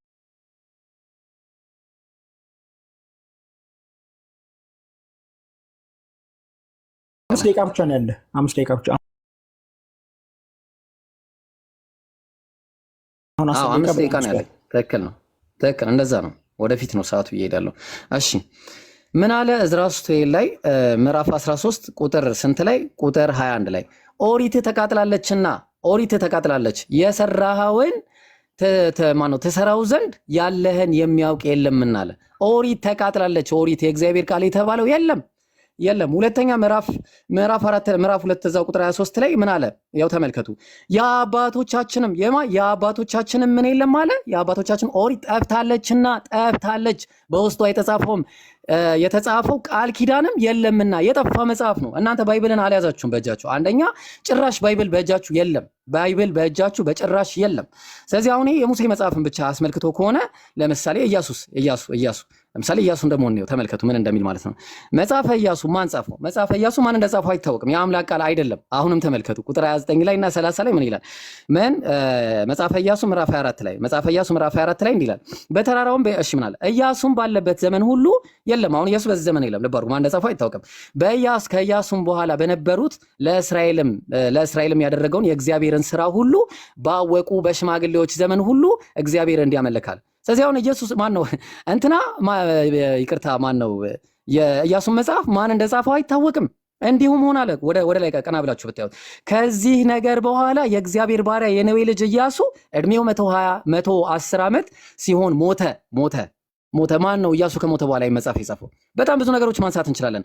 ስለዚህ አሁን እውነት ይሄ የአምላክ ቃል ነው ወይ ብለን ስንል አይደለም። ለምሳሌ የአምላክ ቃል ነው ብለው የሚነግሩን ሁለተኛ ጢሞቴዎስ ምዕራፍ 4 ላይ ስለ ካባውን ላይ ያወራል። ጋይስ በቶሎ ወደ እኔ እንድትመጣ ይላል። ማን? የእግዚአብሔር ቃል ተብዬ ማለት ነው። በቶሎ ወደ እኔ እንድትመጣ ትጋ። ዴማስ የአሁኑን ዓለም ወዶ ትቶኛልና ወደ ተሰሎንቄ ሄዷልና የራሱ የግል ደብዳቤ። ቄርቂስንም ወደ ገላትያ፣ ቲቶንም ወደ ድማስጤ አለ። ሉቃስ ብቻ ከኔ ጋር አለ። ማን ነው የሚለው? ይሄን የጢሞቴዎስ ጸሐፊ። ማርቆስ ለአገልግሎት ብዙ ይጠቅመኛልና የግል ደብዳቤ ይዘኸው ከአንተ ጋር አምጣው አለ። ቲኪቆስ ግን ወደ ኤፌሶን ላኩት። ስትመጣ በጢሮዳ ከአቅርባ ዘንድ የተውኩትን በርኖስና የግል ደብዳቤ መልእክቱን ያስተላልፋል። ጋይስ ልብ አድርጉ። መጽሐፍቱን ይልቁንም በብራና የተጻፉትን አምጣልኝ። እኛ ምን አገባን? ለዛ ነው። ለምንድን ነው የሚመጣለት ከተባለ ከክረምት በፊት እንድትመጣ ትጋ። የግል ደብዳቤ ጋይስ፣ ከክረምት በፊት ይሄ እውነት የአምላክ ቃል ነው ወይ? ያው ለምሳሌ ተመልከቱ እዛ ወደ ሮሜ ሰዎች ምዕራፍ ስንት ላይ መሰላችሁ? ምዕራፍ 16 ቁጥር ከ1 ጀምራችሁ ብታዩት ከአክርባዎስ ባለች ቤተክርስቲያን አገልጋይ የምትሆን የእህታችን ፌበንን አደራ ብያቸዋለሁ። የግል ደብዳቤ አደራ ራሱ እየሰጠ ለቅዱሳን እንደሚገባ በጌታ ተቀበሏት። እሷም ለብዙዎች ለእኔም ለራሴም ደጋፊ ነበረችና ከእናንተም በምትፈልገው በማናቸውም ነገር እርዷት እያለ የግል ደብዳቤውን ያስቀምጥልናል። የግል ደብዳቤውን እውነት ይሄ የአምላክ ቃል ነው ወይ? የአምላክ ቃል ነው ወይ ስንል አይደለም፣ ሰዎች የጻፉት ነው የግል ደብዳቤ። ለዛ ነው ብዙ ቦታ ባይብል ከአንድም በጣም ብዙ ቦታዎች የሚጋጨው የማይስማማው እርስ በርሱ ማለት ነው። ተግባባን? የአላህ ቁርአን ከተባለ የአላህ ቁርአንማ ከአላህ የሆነ ከላሙላህ የአላህ ከላም የአላህ ንግግር ነው። ተግባባን? እሱ ደግሞ በውስጡ ምንም አይነት መፋጨት መጣረስ አይወጣበትም ተብሎ በግልጽ ተቀምጧል ማለት ነው። ማን ነው የሚጠብቀው ከተባለ ራሱ አላህ ነው የሚጠብቀው። አሁን ወደዚህ ልምጣላችሁና የጠፉ መጽሐፍቶች ራሱ እንዳሉ ጀባ ልበላቸው አንድ ጊዜ ማለት ነው። የጠፉ መጽሐፍቶች እንዳሉ ማለት ነው። ለምሳሌ የነ ማን ነበረ? ቆይ አንዴ እስቲ እሺ፣ ለምሳሌ ተመልከቱ ምን አለ? አንደኛ ነገሥት ምዕራፍ 22 ቁጥር 45 ላይ የቀረውንም የኢዮሳፍጥን ነገር የሰራውንም ጭከና እንዴት እንደተወጋ በይሁዳም የነገስታት ታሪክ መጽሐፍ የተጻፈ አይደለምን? የቱ ጋር ነው የነገስታት ታሪክ መጽሐፍ የተባለው? የት አለ? እሱ መጽሐፍ ካሉ አሳዩን። ይቅርታ እሱ መጽሐፍ እንፈልገዋለን። ተግባባም። የእስራኤል የነገስታት መጽሐፍ የትኛው ነው? ለምንድን ነው ያልገባውስ? የነ አዶ መጽሐፍ የትኛው ነው? የት ነው ያለው? የነብዩ የአዶ መጽሐፍ የት ነው ያለው? የነብዩ የአዶ መጽሐፍ የት ነው ያለው? የነዚህ ሁሉ መጽሐፍቶች እናንተ እጅ አይገኙም። ስለዚህ ይህን ይመስላል። ያው ሳሚ ሰዓት ያልቋል። ቀጥል።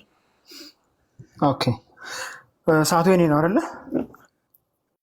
ኦኬ በስመ አብ ወወልድ ወመንፈስ ቅዱስ አምላክ አሜን። እሺ ጥያቄዎች ተነስተዋል በእውነቱ እና ያው ነጥብ በነጥብ ለመመለስ እንሞክራለን።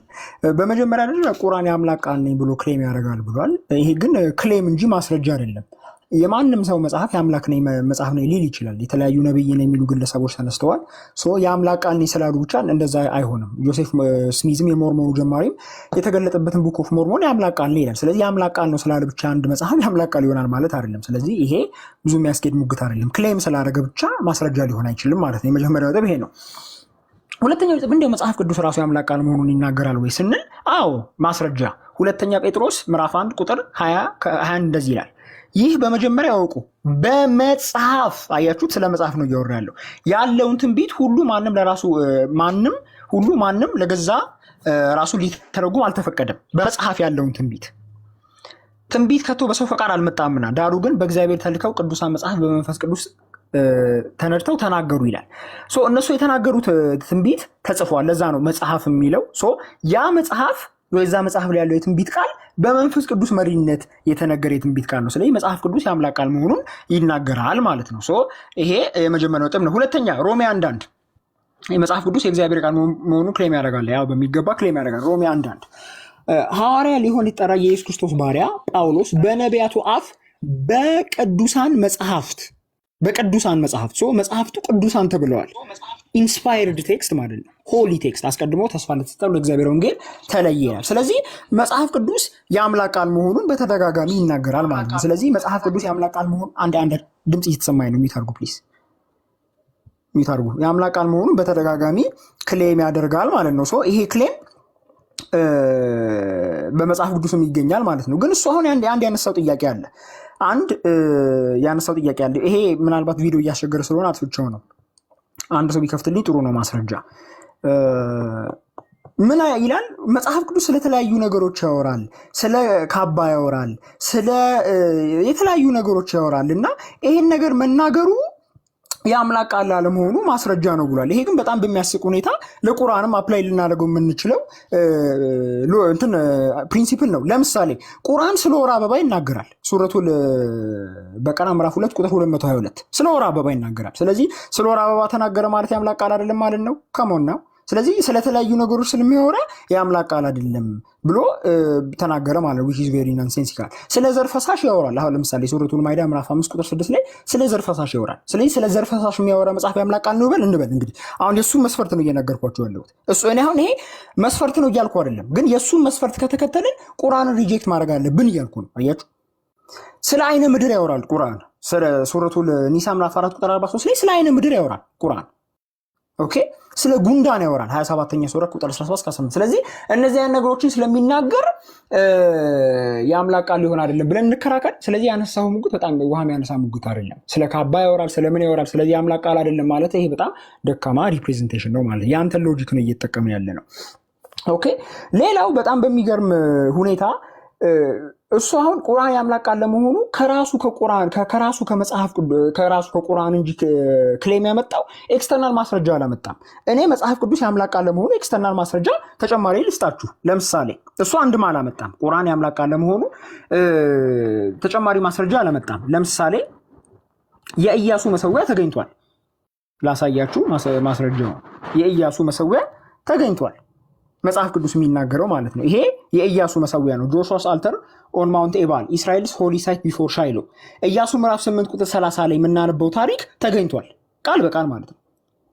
መጽሐፍ ቅዱስ የአምላክ ቃል ለመሆኑ ኤክስትራ ቢብሊካል ማስረጃ አለን። ይኸው የኢያሱ መሰዊያ ተገኝቷል። ኢያሱ የሰዋው መሰዊያ ተገኝቷል ማለት ነው። ተገኝቷል።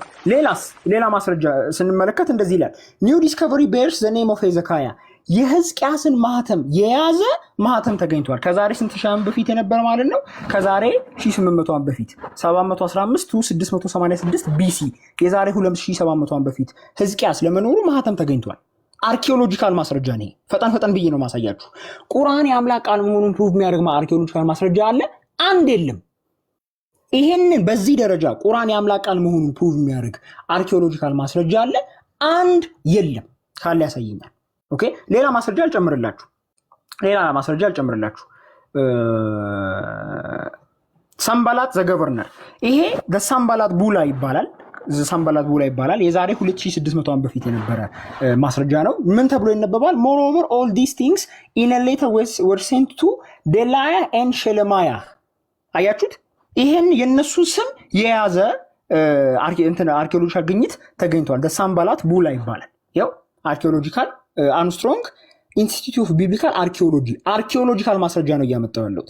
ሰንበላጥ የሚባል ሰው መጽሐፍ ኤርሚያስ ላይ ያለውን ታሪክ መጽሐፍ ነህምያ ላይ ያለውን ታሪክ ፕሩቭ የሚያደርግ አርኪኦሎጂካል ማስረጃ ነው።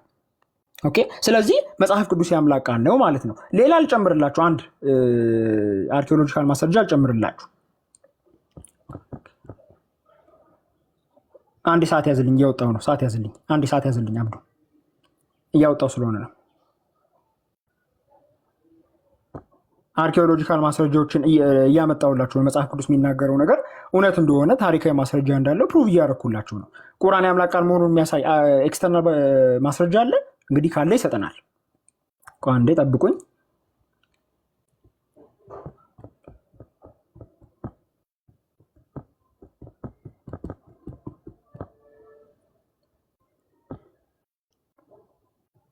ተመልከቱ።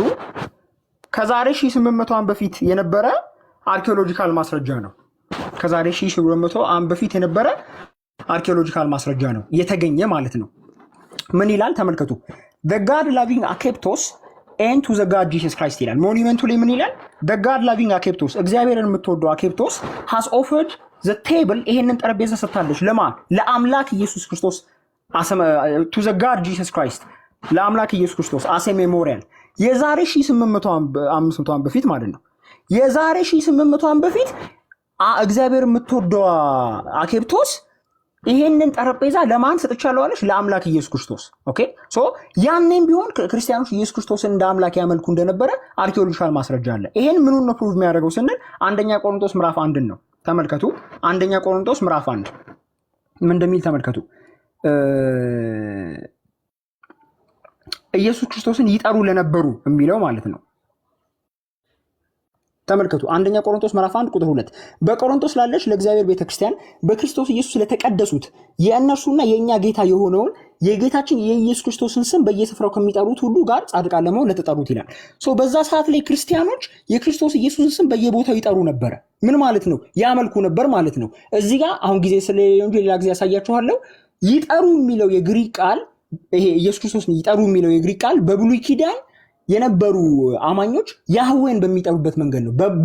በተገኙበት ቦታ ሁሉ ያህዌን የሚጠሩ ነበር ማለት ነው። በብሉይ ኪዳን ያህዌን የሚጠሩ ያህዌን የሚያገለግሉ ማለት የሚያመለክተው። ሌላ ጊዜ ምናልባት ሰዓት ካለኝ በኋላ አሳያችኋለሁ። ስለዚህ በሰዓቱ የነበሩ ክርስቲያኖች ኢየሱስ ክርስቶስን ይጠሩ ነበር። በየስፍራው ኢየሱስ ክርስቶስን ይጠሩ ነበረ።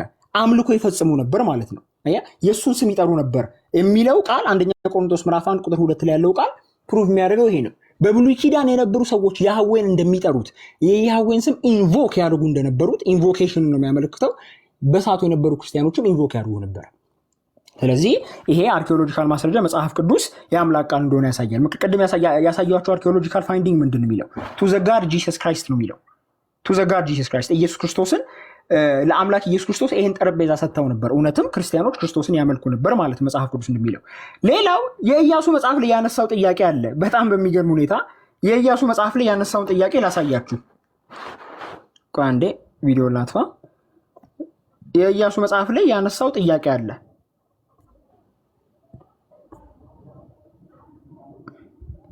ቆይ አንዴ ሰዓት ያዝልኝ አንዴ።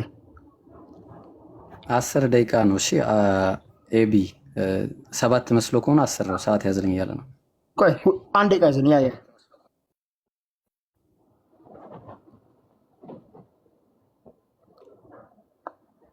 አንዴ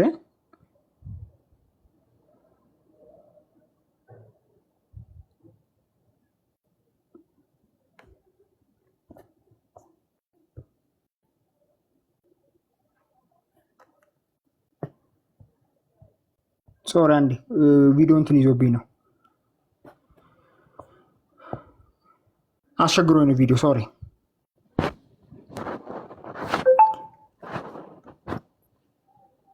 ኦኬ ተመልኩት።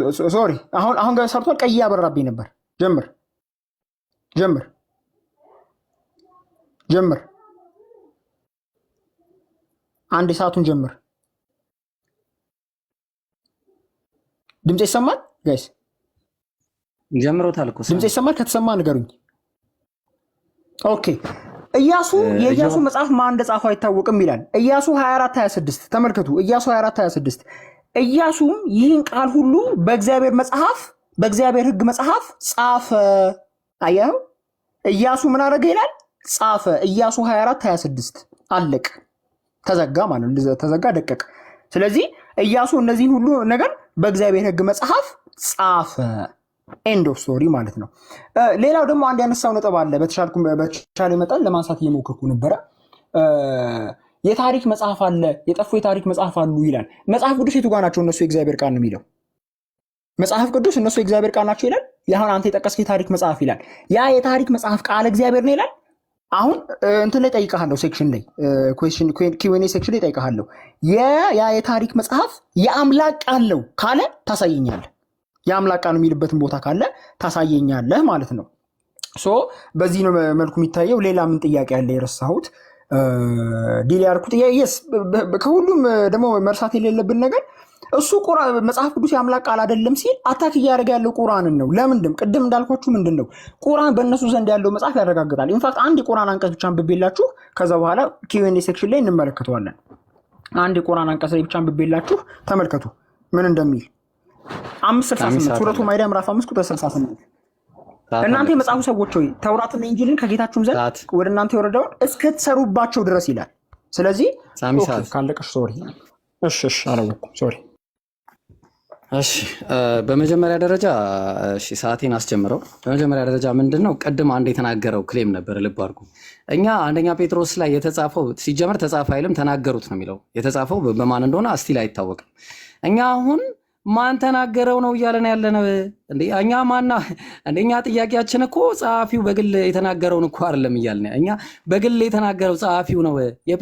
የአንደኛ ጢሞቴዎስ ጸሐፊ ራሱ ነው እኮ ከአባይን አታምጣ ምናምን እያለ እኮ የሚናገረው። ይሄ እኮ እግዚአብሔር እኮ አይደለም የተናገረው።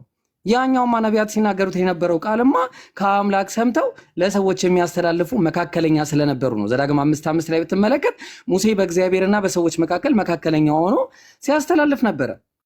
ኢየሱስም በእግዚአብሔርና በሰው አንደኛ ጢሞቴዎስ ምዕራፍ 5 ቁጥር 2 ላይ ምዕራፍ 2 ቁጥር 5 ላይ በእግዚአብሔርና በሰዎች መካከለኛ ሆኖ ከእግዚአብሔር እየሰማ ለሰዎች ያስተላልፍ ነበር።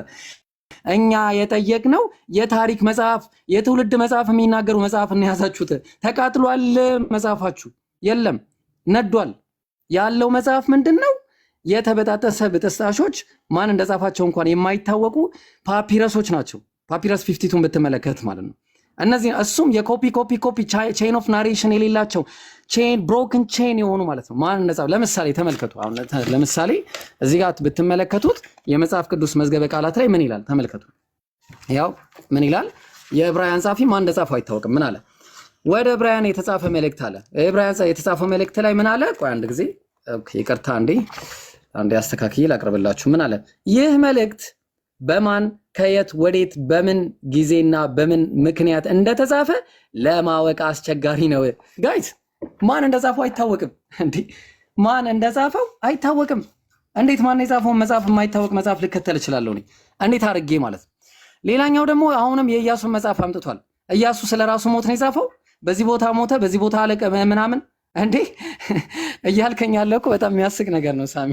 ኢያሱ ነው ስለራሱ ሞት በዚህ ቦታ ሞተ፣ እንትና በሞተ ጊዜ በሱ ዘመን ላይ ምናምን እንዴ! ኧረ ተው፣ ምን ሆናችሁ ነው? በምንም አይነት ሁኔታ ሊሆን አይችልም። በነገራችን ላይ ማለት ነው በነገራችን ላይ ጸሐፊዎቹ እንደማይታወቁ እኛ ብቻ ሳይሆን እናንተ ምሁራኖች ራሱ ይናገር። ያው ምሁራን ከተናገሩ መካከል አንደኛውን አሳይቻለሁ። ሁለተኛ ደረጃ እርስ በርሱ እንኳን አይስማማም እንዴ። አንዱ ልጅ ያለውን አንዱ ክርስቶስ እያለ ያቀርበዋል። አንዱ ለምሳሌ ምን አለ? ለምሳሌ ተመልከቱ የዮሐንስ ወንጌል ምዕራፍ 20 ቁጥር 31 ላይ ነገር ግን ኢየሱስ ክርስቶስ የእግዚአብሔር ልጅ እንደሆነ ታምኑ ዘንድ እያለ የሚናገር አለ። እሺ አሁን ስለ እግዚአብሔር ልጅ ያለውን ጉዳይ ተመልከቱ። ምን እንደሚል ተመልከቱ። ብቻ ምን እንደሚል ተመልከቱ። ምን አለ? አሁን እዚህ ጋር የማቴዎስ ወንጌል የማርቆስ ወንጌል ምዕራፍ 8 ላይ ማርቆስ ወንጌል ምዕራፍ 8 ቁጥር 29 ላይ ምን አለ? ጴጥሮስ ምን አለ? እሺ እናንተስ እኔ ማን እንደሆንኩ ትላላችሁ አለ ብሎ ጠየቃቸው። ጴጥሮስም አንተ ክርስቶስ ነህ ብሎ መለሰለት። ማን አለው?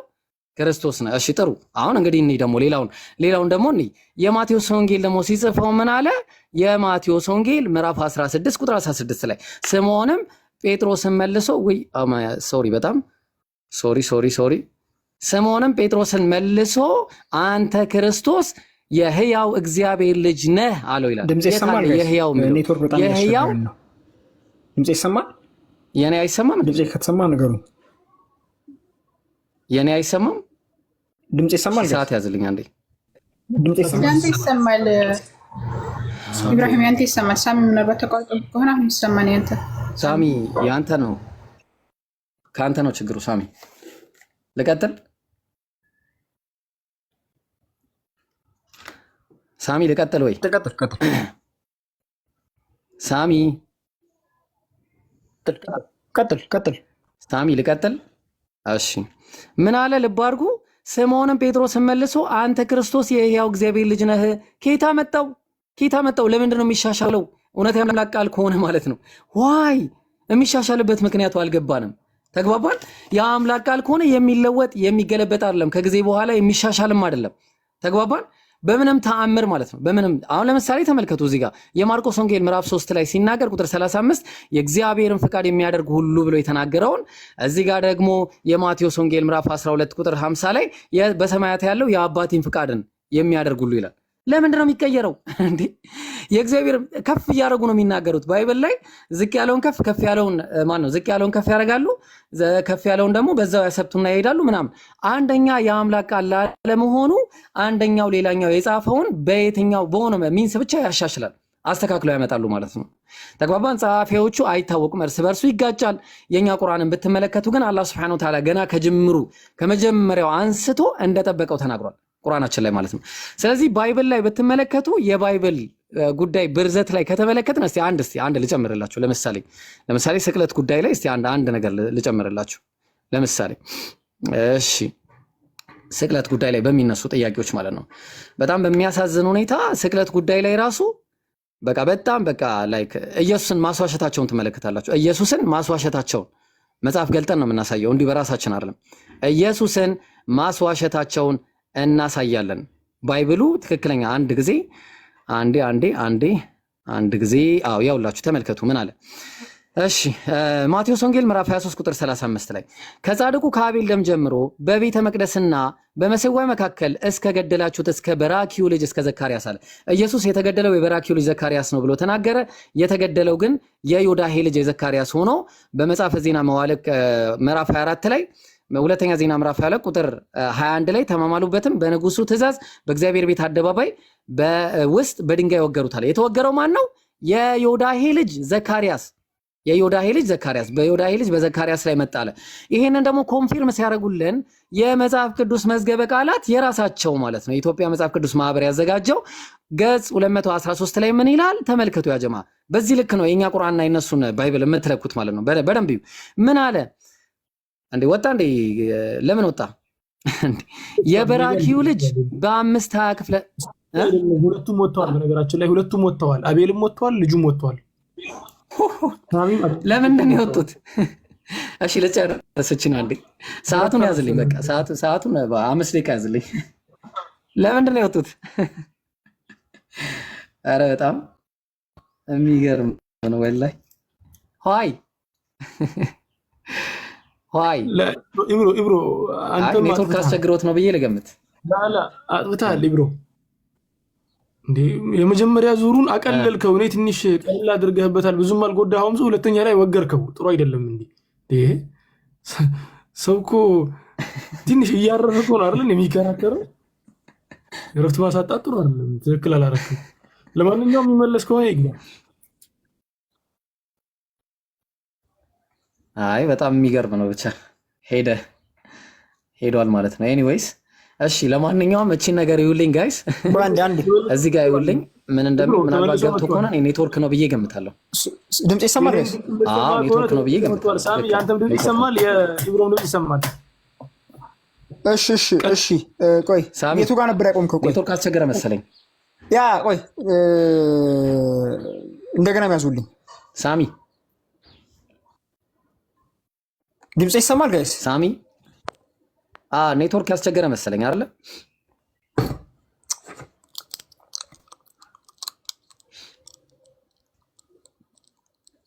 ድምጽ ይሰማል ጋይስ? ኧረ ትሰማለህ። ወጥተህ ግባ እስኪ። ፍላይት ሞድ አድርግና ተመልሰህ ግባ፣ እንጠብቃለን። ድምጽ ይሰማል ጋይስ? በጣም ተመልሰህ ፍላይት ሞድ ላይ አድርገህ ግባ። ድምጽ ይሰማል? አንዴ እናድርግ ሳሚ፣ አንዴ ይሰማል ድምጽ።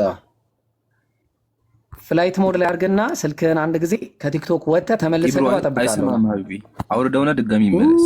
አይሰማም ሳሚ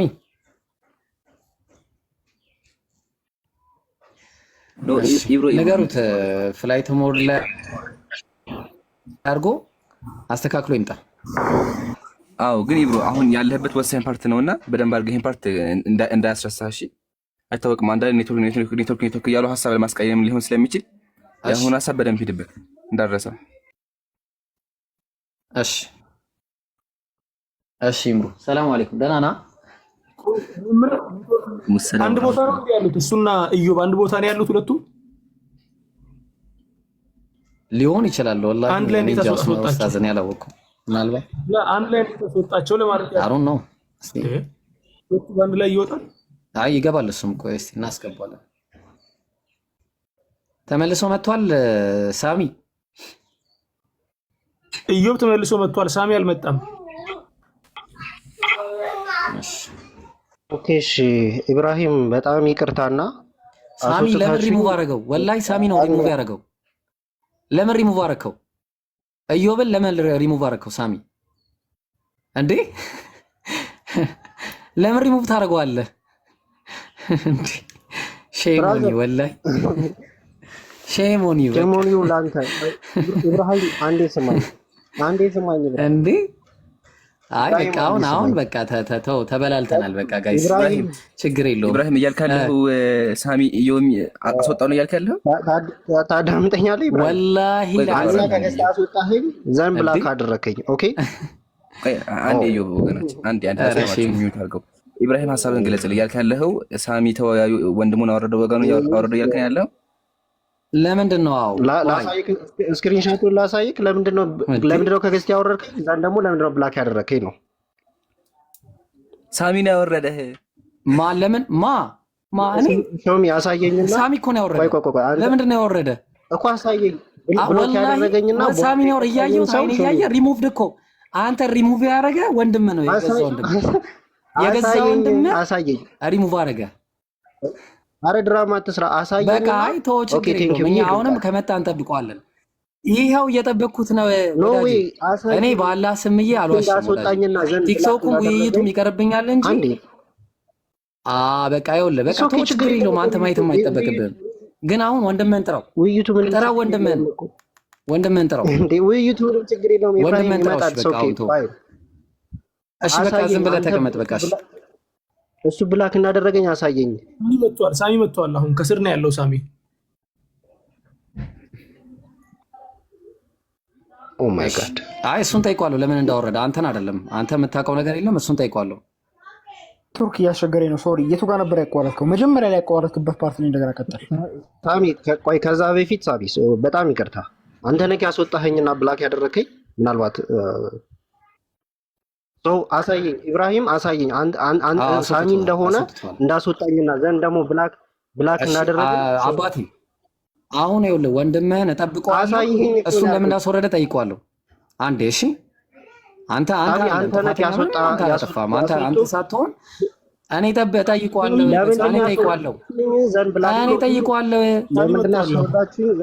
ለምንድን ያደረጋችሁኝ? ማን ያስወጣው አልገባኝም። ችግር የለውም። አንተ ነህ እያሉ ነው ሳሚ አለ። ነገር ግን ሳሚ ነው ካልክ ኢብራሂም እውነት በጣም ስለሆንኩ ነው። ይኸው እሱ ዛሬ በእግዚአብሔር ስም ይምልና በፈጠረው ስም ይምልና ማን እንዳወረደ ይነግረናል። በቃ ችግር የለውም። አምነዋለሁ። እሺ አስደበኝ ተሰደብ። አሁን ፖለቲካ አትስራ፣ ችግር የለውም። ተውት፣ ያውራ ኡስታዝ ያውራ። በቃ አልገባኝም። ማን ያስወጣው አልገባኝም። ምንድን ነው ስራት እየደረክ ነው? እየረበሸህ ነው። ምንድን ነው ተመልሶ እየረበሸህ ነው? ኢዮብ ማለት ነው። በነገራችን ላይ ሳሚ እውነት ነው። ኢብሮ አይሰማህም። ኢብሮ አንተን እያየህ አይደለም። ሳሚ ኢብሮ ጋር አትታይም። አንተ ኢብሮ ጋር አትታይም ነው። ስለዚህ አንተ እንደገባህ እሱ አላወቀም። ሳሚ ኢዮብ መጥቶ ነበር። ኢዮብን ያወረድከው አንተ ነህ፣ ለምን አወረድከው እያለ እየጠየቀህ ነው። አላወረድኩትም። ኢዮብን አላወረድኩትም። ለምን አወረድከው? ሳሚ አውርደዋል። አላወረድኩትም። እሺ ችግር የለውም። እግዚአብሔርን በለስ ያው በፈጠረኝ በአምላክ ስም እምላለሁ። አላወረድኩም። ድምጽ ይሰማል? ድምጽ ይሰማል። እሺ በቃ አሁን ወደ ውይይቱ እንግባ። በቃ ሰዓቴ ይጀመር። ወደ ውይይቱ ማን ነው ኢዮብ አሲያ መልሽ። ወደ ቅድም በቃ ተውት።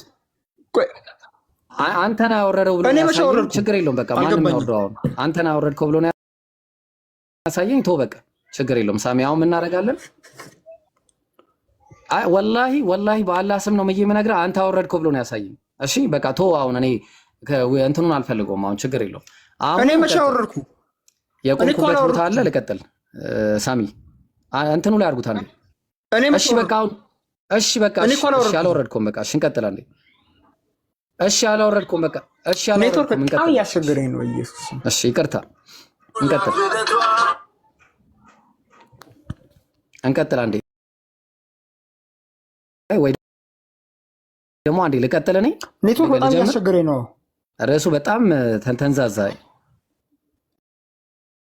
በጣም ይዞኛል እኮ አስተካክለና ለምን አስተካክላ መጣም ሳሚ እጭ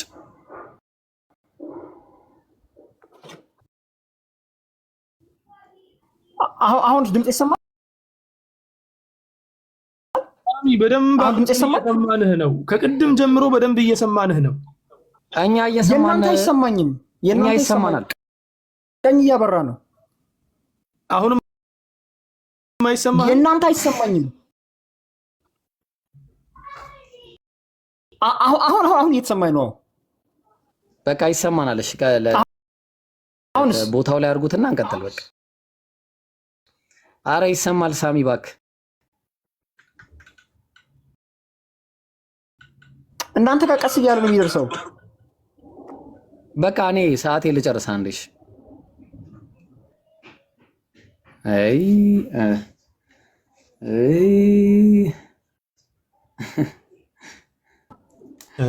ኢምራን ምን ትላለህ?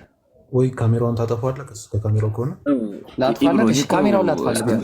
ኢብሮ በኋላ ነው። ኢብሮ ልንገርህ፣ ይሄ ማለት ነው ፖለቲካ ነው። ሀቢቢ እሱ እንዳይቀየር ነው። በቃ ዋናው እየተሰማ መሆን ቀጥል። አንተ ለቲክቶክ እኮ አዲስ አይደለም። ኔትወርክ ካስቸገረው ፍላይት ሞድ አድርጎ ማብራት እኮ ይችላል አይደለ እንዴ? ፍላይት ታደርገዋለህ፣ ከዛ ድጋሜ ትገባለህ። አሁን ግን አይሰማ ቀደሱ የተቀየረ ክርክር ውስጥ እየገባ ነው። ሀሳብ ሊያስቀይሩ ሰው ነው። እባክህን በሀሳቡ ላይ ይሰማው መጣው ምን ያገባ ነው? እሺ ቢያንስ የአንድ ሰው ይሁንና ኤቢ ቪዲዮ ይዝጋ። በቃሽ። ከዛ በሰዓት ሲደርስ ብቻ ይንገረን። 5 ደቂቃ ሰዓት ይያለው። ቀጥል። ኦኬ እንቀጥል። እሺ አንዴ ወደኋላ ምን አደርጋለሁ መሰላችሁ? አሁን ሰርቷል መሰለኝ። ሰርቶ መስራት ጀምሯል። ምን አልክ? መስራት ጀምሯል። ሳሚ ጋር አዎ። በኋላ ክርክር እንዳያነሳ ካሜራው ቢከፈት የኤቢ ኖ አይከፈት። ያስቸግራል። ችግር የለውም። እኔ ሰዓት ይዣለሁ። ያዝሽ ኤቢ ያዝሽ። ብሮ ችግር የለውም። ሲያልቅ ነገር አለ እኮ ኤቢ ሰዓት ይዟል። እሱ ሰዓት በቃ ነገር አለ። እሺ ምን አለ መሰላችሁ? እሺ በቃ ጀምረልኝ ሰዓቴን። ማቴዎስ ወንጌል ምዕራፍ 23 ቁጥር 35 ላይ ከጻድቁ ከአቤል ደም ጀምሮ በቤተ መቅደሱና በመሠዊያው መካከል እስከገደላችሁት እስከ በራኪው ልጅ ዘካርያስ አለ። ኢየሱስ የተገደለው የዘካርያስ ልጅ የበራኪው ልጅ ዘካርያስ ነው ብሎ ተናግሮ መጽሐፉ ግን የተገደለ የሚለው ማንን ነው? ሁለተኛ ዜና 24 20 እና 21 ላይ በዮዳሄ በንጉባን ነው የእግዚአብሔር መንፈስ በካህኑ በዮዳሄ ልጅ በዘካርያስ ላይ መጣ አለ። ስለዚህ ምን ብሎ መጣ ሲነግራቸው ምናምን በቃ ተማማሉበትም። በንጉሱም ትእዛዝ በእግዚአብሔር ቤት አደባባይ በድንጋይ ወገሩት አለ። በቃ ምን አሁን ይሄን ኢየሱስ ለመሳሳት ግልጽ የሆነ መረጃ ኢየሱስን አሳስተውታል፣ አስዋሽተውታል የባይብሉ ሰዎች።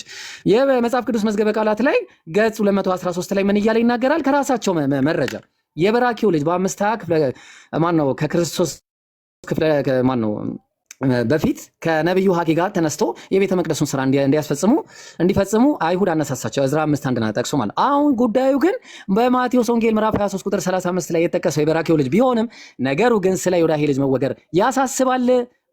ምናልባት አንድ የድሮ ዘመን ጸሐፊ የአባት ስሙን ለውጦ ይሆናል። ለውጦ የማንን ቃል ነው የለወጠው? ጋይስ የማን ቃል ነው የተለወጠው? የእግዚአብሔርን ቃል እንግዲህ እውነት የአምላክ ቃል ነው ብለው ካሉን የተለወጠው የማን ቃል ነው? የማን ቃል ነው? ይህንን ትመልሱልናላችሁ ማለት ነው። ኢየሱስን በዚህ ልክም አስዋሽተውታል። ይኸው ምንድነው ያለው? ልብ አድርጉ። ለውጦ ይሆናል አለ። ለውጦ ይሆናል። አንድ የድሮ ዘመን ጸሐፊ ማለት ነው። ለዛ ነው የአምላክ ቃል ነው ስትሉን በቃ አይደለም ብለን የምንከራከራችሁ። ምክንያቱ ራሱ ይሄ ነው ማለት ነው። አንደኛ እሱ ነው። ሁለተኛ እስቲ ልገዛላችሁ ራሱ ለምሳሌ ማርቆስ ወንጌል ምዕራፍ 23 ቁጥር 47 ላይ የመቶ አለቃውም የሆነው ነገር ባየ ጊዜ ይህ ሰው በእውነት ጻድቅ ነበር ብሎ ተናገረ። ምንድነው ያለው? ይህ ሰው በእውነት ምንድነው ያለው? ጻድቅ ነበር ብሎ ተናገረ። እሺ የጻፊን እኔና አሁን ደግሞ የማርቆስ ወንጌል ምዕራፍ 15 ቁጥር 39 ላይ ምን አለ? በዚያን ጊዜ በአንጻሩ የቆመው የመቶ አለቃ እንደዚህ ብሎ ጮኸ አለ። ነፍሱን እንደተወ ሰጠ። ማነው እንደሰጠ ባየ ጊዜ ይህ ሰው በእውነት ምንድነው አለ? ጻድቅ ነበር እንዳያለው የእግዚአብሔር ልጅ ነበር አለ። የትኛውን ነው ያለው? እንቀጥል። ማቴዎስ ወንጌል ደግሞ ሲጽፍ ቁጥር ምዕራፍ 27 ላይ ያለው ምን አለ? ምዕራፍ 27 ቁጥር 54 ላይ ምን አለ? ይህ በእውነት የእግዚአብሔር ልጅ ነበር አለ። እሺ ጥያቄው ይህ በእውነት የእግዚአብሔር ልጅ ነበር ነው ያለው ወይስ ይህ በእውነት የእግዚአብሔር ልጅ ነው? እሺ አሁን ይሄኛውም አንድ ነው። ይህ በእውነት ጻድቅ ነበረ። የትኛውን ነው የተናገረው? በቅጡ እንኳን አያውቁም ስንላችሁ እኮ ግልጽ ነው፣ መረጃ ስናመጣ ተግባባን። ስለዚህ ባይብል የአምላክ ቃል ነው ስንል እርስ በእርሱ የማይስማማ አንደኛው ሌላኛውን የሚጻረር ትክክለኛ ያልሆነ መጽሐፍ ነው ማለት ነው። ተግባባን። ሌላ ደግሞ ልስጣችሁ፣ አንድ ልጨምራላችሁ። ስንት ደቂቃ አለኝ? ሰዓት ንገረኝ አንዴ። ስንት ደቂቃ አለኝ? ከማን አቡ ቶሎ በል፣ ሰዓቴን ንገረኝ። አንድ ደቂቃ ነው። ስንት ደቂቃ? አንድ ደቂቃ አለኝ። በአንድ ደቂቃ ውስጥ ቢያንስ 2 ግጭቶች። እሺ ቢያንስ ስንት ነገር ላሳይ እችላለሁ መሰላችሁ?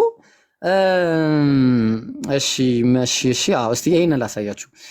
የሉቃስ ወንጌል ምዕራፍ 23 ቁጥር 38 ላይ ይህ የአይሁድ ንጉሥ ነው ተብሎ በግሪክ ቋንቋ በዕብራይስጥ ፊደል የተጻፈ ጽሕፈት ደግሞ በእሱ ላይ ነበር አለ። ምንድነው የተጻፈው? ይህ የአይሁድ ንጉሥ ነው ተብሎ ነበረ። ክሱ ራሱ ማለት ነው። ማነው ጽሕፈቱ ማለት ነው። እሺ ምን አለ?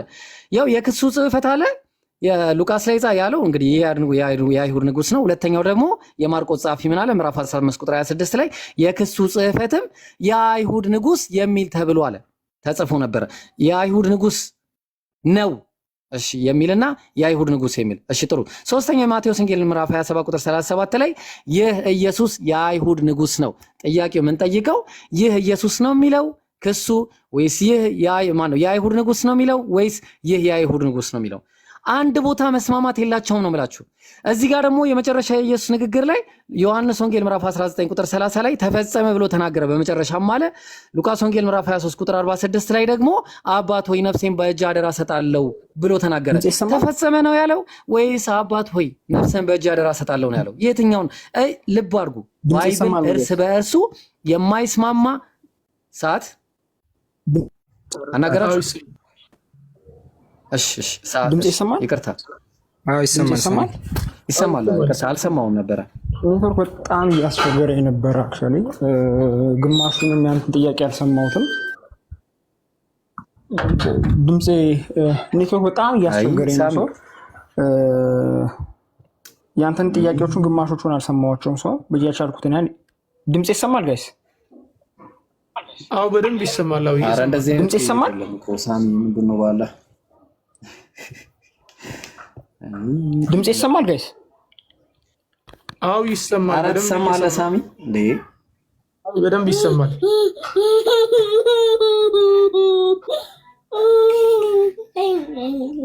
አይ ልጄ እንኳን እያለቀሰ ነው ጉዳዩ ማለት ነው። ኧረ ሳሚ እንዴ! ኧረ ሳሚ ሼም ነው።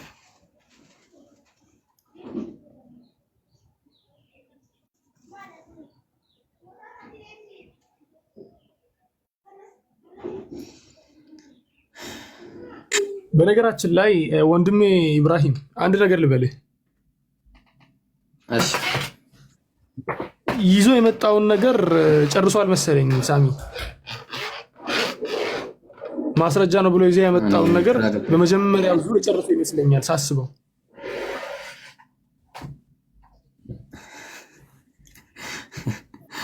ኡስታዝ እንግዲህ እኔ ግራ ገብቶኛል።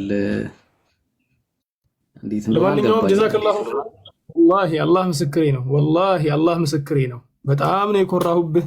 አላህ ይጨምርልህ። በጣም ደስ ብሎኛል። አሚን። መልስ መስጠት ብቻ ሳይሆን መጠየቁንም ትችልበታለህ። ባረከላሁ ፊከ ወአሕሰነላሁ ኢለይክ። አላህ ይጨምርልህ ብያለሁ። እኔ ልውጣና እስቲ እንቅልፌን ላጣጥም። እኛ ጋር ወደ ኮሪት እየተጠጋን ያለ ነው። አላሁ አክበር፣ አላሁ አክበር፣ አላሁ አክበር። መጀመሪያም ስትጀምር ቁል ጃአ አልሐቁ ወዘሀቀ አልባጢሉ ኢነል ባጢለ ካነ ዘሁቃ ብለህ ነበር የጀመርከው። አንተ እንዳልከው ሐቅም ተገለጸ፣ ባጢልም ደግሞ ተወገደ። ሰላሙ አለይኩም ወረሕመቱላሂ ወበረካቱሁ። ወአለይኩም ሰላም ወረሕመቱላሂ ወበረካቱሁ። ኡስታዛችን ጀዛከላህ ኸይር፣ አላህ ይጠብቅህ። መልካም እንቅልፍ ይሆንልህ። አሚን። አላህ ኢንሻአላህ መልካም እንቅልፍ። ሰላም አለይኩም። ደስ የሚል ነገር ካየው ቢኢዝኒላህ ኢንሻአላህ። ወአለይኩም ሰላም። ኢምሩ ምን ትላላችሁ? ድምጼ ይሰማል እንዴ? ይሰማል። አቡበክር እየቆየ ነው መሰለኝ የሚደርሰው ለኢብራሂም።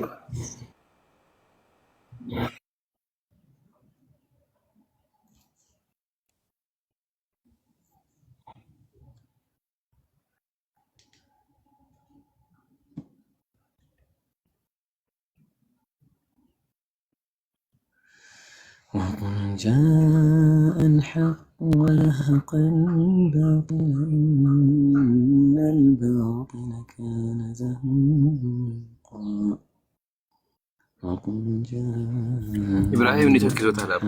አይ በቃ ልጁ እኮ ኦልሬዲ ውይይቱ አልቋል እኮ። በቃ ከዚህ በኋላ ሊቀጥል አይችልም። መሀል ላይ ኔትወርክ አስቸገረኝ ያለ እየወጣ ደቂቃዬን ጨምሩልኝ፣ ያዘኝ፣ ለቀቀኝ፣ ወንድሜ ወረደኝ፣ አስገባኝ ያለ ከሆነ እኮ ውይይቱ ሊሆን አይችልም። ሀሳብ ራሱ ይበታተናል። ስለዚህ በቃ ጥያቄውን አንተ ነህ ጥያቄውን ጠይቆ ይውጣ። ሌላ ጊዜ ኢንሻአላህ በደንብ ተምሮ ደግሞ ሲመጣ ደግሞ ኢንሻአላህ ይወያያል ማለት ነው። አሁን ባለው ግን ለውይይቱ አቅሙም አይ ቲንክ ኔትወርኩም ያለበትን ቦታ እውቀቱም ዝግጁ ስላለ ኢንሻአላህ ጥያቄዎችን አቅርቦ በቃ አስተናግረው እንጂ ከዚህ በኋላ ውይይት ድካም ነው የሚሆነው ብዬ አስባለሁ። ይብሩ ወስን አንተ። እውነት ነው ኢምሩ። አይ በቃ ከዚህ በኋላ በዚህ ሁኔታ ያው ይከብዳልና እውነትም አቅሙንም ጊዜውንም ሁኔታውንም አይተነዋልና ስለዚህ ምን ማድረግ ነው አሁን ያለብን ነገር ቢኖር ኢምሩዬ በቃ ጥያቄ ጠይቆ ይወጣል ማለት ነው። በጣም ያስቸገረኝ ነው ኔትወርክ። አይ በቃ በጣም ያስቸገረኝ ነው። አሁን ድምጽ ይሰማል? በቃ ሰላም ነው። አንዴ ከጀመርክ በቀጥል ኔትወርክ አስቸግሮኝ ነው። አይ በቃ አሁን አንዴ እኛ አለ ልፋት እያስለፋኝ እኮ ሶስቴ ነው አሁን እኮ እንደዚህ ያደርገኛል። ድጋሚ ምንም እኮ አይ ተራ የኔን መቼ አዳመጥክና ነው? መቼ አዳመጥከኝ እኮ? ግማሹን ሰምቼዋለሁ፣ ግማሹን ቀጥል ሰምቻለሁ። በቃ እንደዚህ አይነት ውይይት የለማ። ሪባተል ሴሽን ነው አይደል ብሮ? ግማሹን ሰምቻለሁ፣ ግማሹን ቀጥል። ሪባተል ሴሽን ነው። ሪባተል ሴሽን ነው። ቆይ ሳሚ ምኑ ነው አሁን ሪባተል ሴሽን ላይ ነው ያለው? ምኑ ነው የምመልሰው?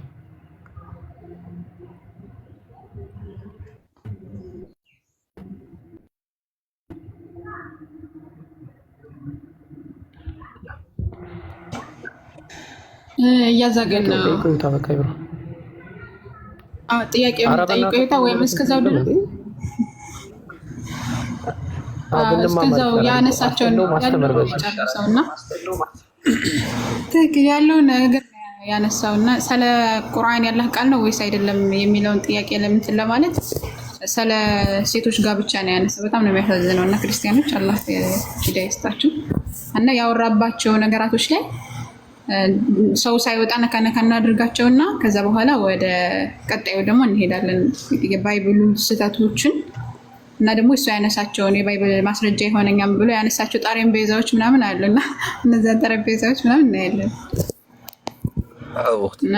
እኔ ያዘገብኳቸው አሉ እንዳረሳቸው አንድ ላወራባችሁና ትቀጥላላችሁ። መጀመሪያ አላሁ አክበር አላሁ አክበር አላሁ አክበር። ወንድሜ ኢብሮ እንደው አላህ እጥፍ አድርጎ ይጨምርልህ። ኦኬ ለምን ካላችሁ ያጀማችሁ አይደለ? ወዳውኑ ውይይቱ ኦልሬዲ ገና ሲጀመር ነው ያለቀው። አብሶ ሁለተኛው ዙር ላይ መታው፣ ሁለተኛው ዙር ላይ ቀብረኸዋል ኦልሬዲና ምን ያክል ጠንካራነት እንዳለ አይታችኋል። ያቀረው ወደ ሀገር ያጀማ ቢላህ አለይኩም ወረበል ካዕባ ከቶፒክ ውጭ ነው። ኦኬ ምንድነው ያለው? ቁርአንን ውሸተኛ የሆነበት ምክንያት ምንድነው አለ? ቁርአን ላይ አለ ሴቶችን ደብድቡ ይላል። ስለዚህ ቁርአን ውሸት ነው አለ። መጽሐፍ ቅዱስ ላይ ቆሪት ላይ ጃን ቁረጣት እኮ ነው የሚለው ብራዘር። ስለዚህ እስልምና ላይ ቁርአን ውሸት የተባለበት ምክንያት ሴቶችን ምቱ የሚል ስለሆነ ከሆነ ማለት ነው መጽሐፍ ቅዱስ ላይም ደግሞ እጇን ቁረጣት ይልሃል። ስለዚህ መጽሐፍ ቅዱስ እንኳን ውሸት ሊቀር ነው ውድቅ የሆነ መጽሐፍ እንደሆነ እንገነዘባለን። አንደኛ ኢምሩ ለምን ነበር እጇን ቁረጣት ያለው? የባሏን ብልጭ ከጨበጣ ባሏን ለማትረፍ ይላል። እሺ አንደኛ ፖይንት ይሄ ነው። ሁለተኛ ፖይንት ደግሞ ልቀጥል። አንድ ትልቁ ላይ አድርጉኝ። አንደኛ ፖይንት ይሄ ነው። ስለዚህ ቁርአን ውድቅ የሆነበት ምክንያት ሞዴሬተር በዚህ ስለዚህ የመጀመሪያው ፖይንት ቁርአን ውሸት የሆነበት ምክንያት ያው አያስኬድም። ሁለተኛ ደግሞ ምንድነው ያለው? ቁርአን ላይ እኮ እስልምናቸው ምን ብሎ አስተምራል አለ? በጊዜያዊ ጋብቻውን በብር እንዲያገቡ ወይም ደግሞ ሴተኛ ዳሪ ይፈቅዳል። ቦታ ናቆ ሰምታችሁ ከሆነ ምንድነው ያለው? ቁርአን ሴተኛ ዳሪ ይፈቅዳል አለ። ይሄ ውሸት ነው። በክርስትና ያለው እናሳያችኋለን። በእስልምናችን እንደዛ ባስተምሮ የለም። ኦኬ ይሄን አንቀጽ አመጣና ምን አለ? እዚህ ጋር እኮ ያው ሴተኛ ዳሪ ይፈቀዳል ብሎ ተናገረ። አስጀማ አንቀጽ ራሱ ምንድነው የሚለው? ዝሙተኞች ሳትሆኑ እኮ ነው የሚለው። ቢላህ አለይኩም ነው ዝሙተኞች ሳትሆኑ እያለ ዝሙት ቁርአን ይፈቅዳል ትላላችሁ። በኋላ ያው ዝሙተኞች ሳትሆኑ እኮ አለ ቁርአን ራሱ። ሲቀጥል ይሄ አንቀጽ የሚያው ስለ መህር ነው። ከፈለጋችሁ ሌላ ጊዜ እናወራበታለን ማለት ነው። አንደኛ ፖይንት ግን እስልምና ውድቅ ወይ ቁርአን ውድቅ የሆነበት ምክንያት ስለ ጋብቻ ወይም ደግሞ ሴቶችን ባሪያዎችን አግቡ የሚል ምክንያት ከሆነ ወገናችን መጽሐፍ ቅዱስ ያለውን ደግሞ እናሳያህ። መጽሐፍ አሁን ቅድም ሰምታችሁ እኮ ምንድን ነው ያለው? ቁርአን ውሸት የሆነው ለምንድን ነው አለ?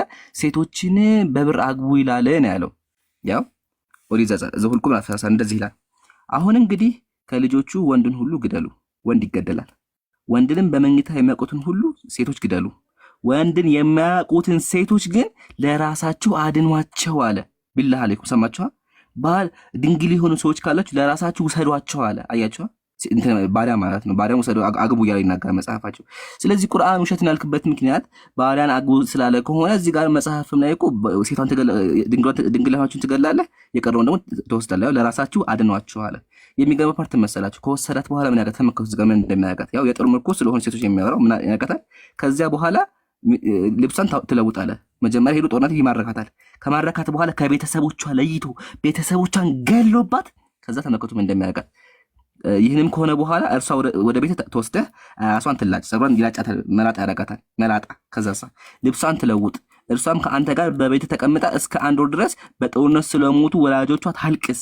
ከዚያም በኋላ ሚስት አድርገህ ታገባታለህ። በኋላ ግን የማትፈልጋት ከሆነ ነፃ ትለቃታለህ።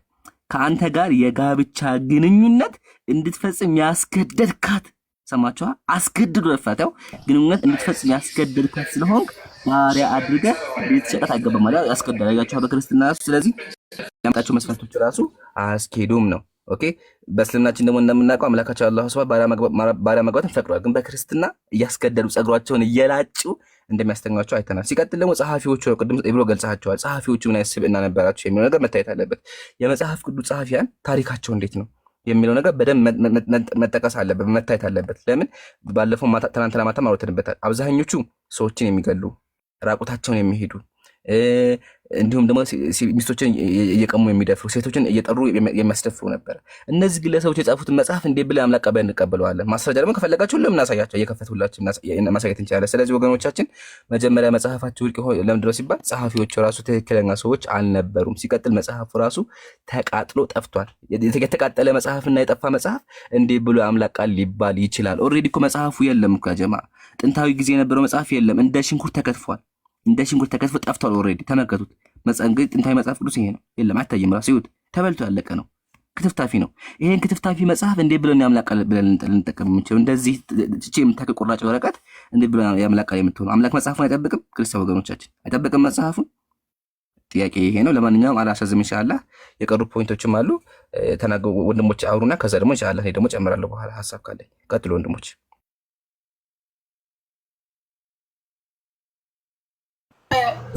እንትን ላይ ያወራበት ይምራል ምንድነው ያ እነ ሙሴ እና አብርሃም እና ይስሐቅ እና ያዕቆብ አላህ የሚባል አምላክ አያውቁም፣ አላህ የሚባለው አይታወቅም እና እያለ እያወራ ነበርና እሱ ላይ ላይ ሰምታችሁ ምንድን ነው ያለው? ሙሴና አብርሃም አላህ የሚባል አምላክ አያውቁም፣ አላህ የሚባል አምላክ አላመለኩም፣ ቁርአን ዋሻ ይላል። የሚያስቀው ፓርት መሰላችሁ? የአምላኩን ስም እኮ ማን እንደሆነ አያውቅም። አሁን የመጣው ሳሚ ሙሴ የአምላኩ ስም ማን እንደሆነ አያውቅም። አምላኩ ስሙን አያውቀውም። እግዚአብሔር ዋቻ እግዚአብሔር የኢትዮጵያ ስም ኢትዮጵያ ውስጥ የፈጠረው ስም ነው። ሙሴ አምላኩን በመጠራ አይታወቅም። ኦልሬዲ ስሙ ጠፍቷል። ስሙ ጠፍቷል። በታሪክ ተረሳ። ስሙ በታሪክ የጠፋ ስም ነው። የአምላክ ስም አይታወቅም። ክርስቲያን ወገኖች አይሁዳውያን የአምላካቸውን ስም ረስተውታል። የአምላክ ስም ጠፍቷል። የአምላኩን ስም ሳያውቅ መጥቶ አላህ ደግሞ ይከራከራል። እንዲህ ብራዘር እንደ አራምራቸውን ያሰራችሁ በኋላ መጀመሪያ አምላካችሁን ስም ወቁ። እስቲ አንድ ጥያቄ ልጠይቃችሁ ክርስቲያን ወገኖቻችን፣ ሙሴ አምላኩ ማን ብሎ ነው ያመለከው? ያህዌ ትላላችሁ። ያህዌ አነባበው እንደዛ አለም። የሃውሃ ተተረጋመቶ እንደዛ አይነበብም። ማን ነው ያህዌ ብሎ ያነበብላችሁ? ማስረጃ የላቸው። ኦኬ፣ ስለዚህ አምላክ ስም አላህ አይደለም ብለህ ለዋሸከው ውሸት ያው ወደ ኪሱ ይመለሳል ማለት ነው። ለምን? በክርስትና በመጽሐፍ ቅዱስ ራሱ ነቢያት የአምላካቸው ስም ስለማይታወቅ ስለጠፋ ማለት ነው። ግን ደግሞ ቀጥሎ ምንድን ነው ኢየሱስ ወይም ሐዋርያት እኮ አላህን አላመለኩም ነው ያለው። ሰምታችሁ ከሆነ አላህ የሚባል አምላክ አምልኮ አያውቁም ነው ያለው። ግን ደግሞ ወደ ሐዋርያት ቋንቋ ወደ ኢየሱስ ቋንቋ ሄደን ስንመለከት ሐዋርያት ራሱ የሚጠቀሙት ቃል አላህ ያው ነበር። ላሳያችሁ እሱን ምሳሌ እንትና ያዕቆብ አለ። ያዕቆብ በክርስትና ያው ታውቁታላችሁ። ያዕቆብ ማለት የጻፈ ግለሰብ ነው። ተመልከቱ ምን ብሎ እንደሚናገር። ያዕቆብ አለ አብዴ አላህ አያችሁ አለ ኤስሌፍ ኦፍ ጋድ አለ። የአምላክ ባሪያ። የማን ባሪያ? የአላህ ባሪያ። አያችሁ ያዕቆብ። ይሄ እንግዲህ ማን የሚናገረው ቋንቋ ነው? በጥንት ጊዜ የነበሩት የኢየሱስ ተከታዮችና ኢየሱስ ራሱ የሚናገረው ቋንቋ። ኢየሱስ የሚናገረው አራማይክ አይደል? በአራማይክ ተመከቱ አላህ ነው አይደል? የአላህ ባሪያ አብደላህ ይላል። አያችሁ እንግዲህ ክርስቲያን ወገኖቻችን በዚህ ትበላችሁ። ጳውሎስ ራሱ በጳውሎስ እንግዲህ በክርስትና ሐዋርያ ብለው ያምናሉ። ተመከቱ ቲቶ ላይ እንደዚህ ይላል። የቲቶ መጀመሪያ ያሳያችሁ እንደዚህ ይላል። ጳውሎስ አለ አን አብደላህ ይላል። ተገጨዋለ ጳውሎስ አለ ምን አለ? አብደላህ አለ። ተገጨዋለ የአላህ ባሪያ ይጠቀማል። ስለዚህ የአላህ ስም የአምላክ ስም አላህ እንደሆነ ምንም ጥርጣሬ የለውም። አንል ጨምርላችሁና አቆማለሁ። ሆሊ ባይብል ተመልከቱ። ፍሮም ዘ ኢኒሺየንት ኢስተርን ቴክስት ነው። ምን ብሎ ያስቀምጠዋል? ያው ጋድ አላህ። አሁን የአምላክ ስም ማን ነው? አላህ ነው። አላህ ነው። ምንም ጥርጣሬ የለውም። ግን ደግሞ በሂብሩ የአምላክ ስም ማን ነው የሚለው ነው። ባካችሁ መልስ ፈልጋችሁ አምጡ። የአምላካችሁን ስም ስለረሳችሁ የአምላክ ስም የምታውቁ ከሆነ ክርስቲያን ወገኖቻችን የአምላካችሁን ስም እንፈልጋለን። ቁርአን ላይ ቁርአን ላይ አምላክ ለሙሴ ምን አለው? ኢነኒ አነላህ አለ። ሙሴ ሆይ አለ፣ ሙሳ ሆይ እኔ አላህ ነኝ አለ። እኔ ማን ነኝ አለ? እኔ አላህ ነኝ ብሎ ራሱን በግልጽ አስተዋወቀ። ጀዛኩሙላህ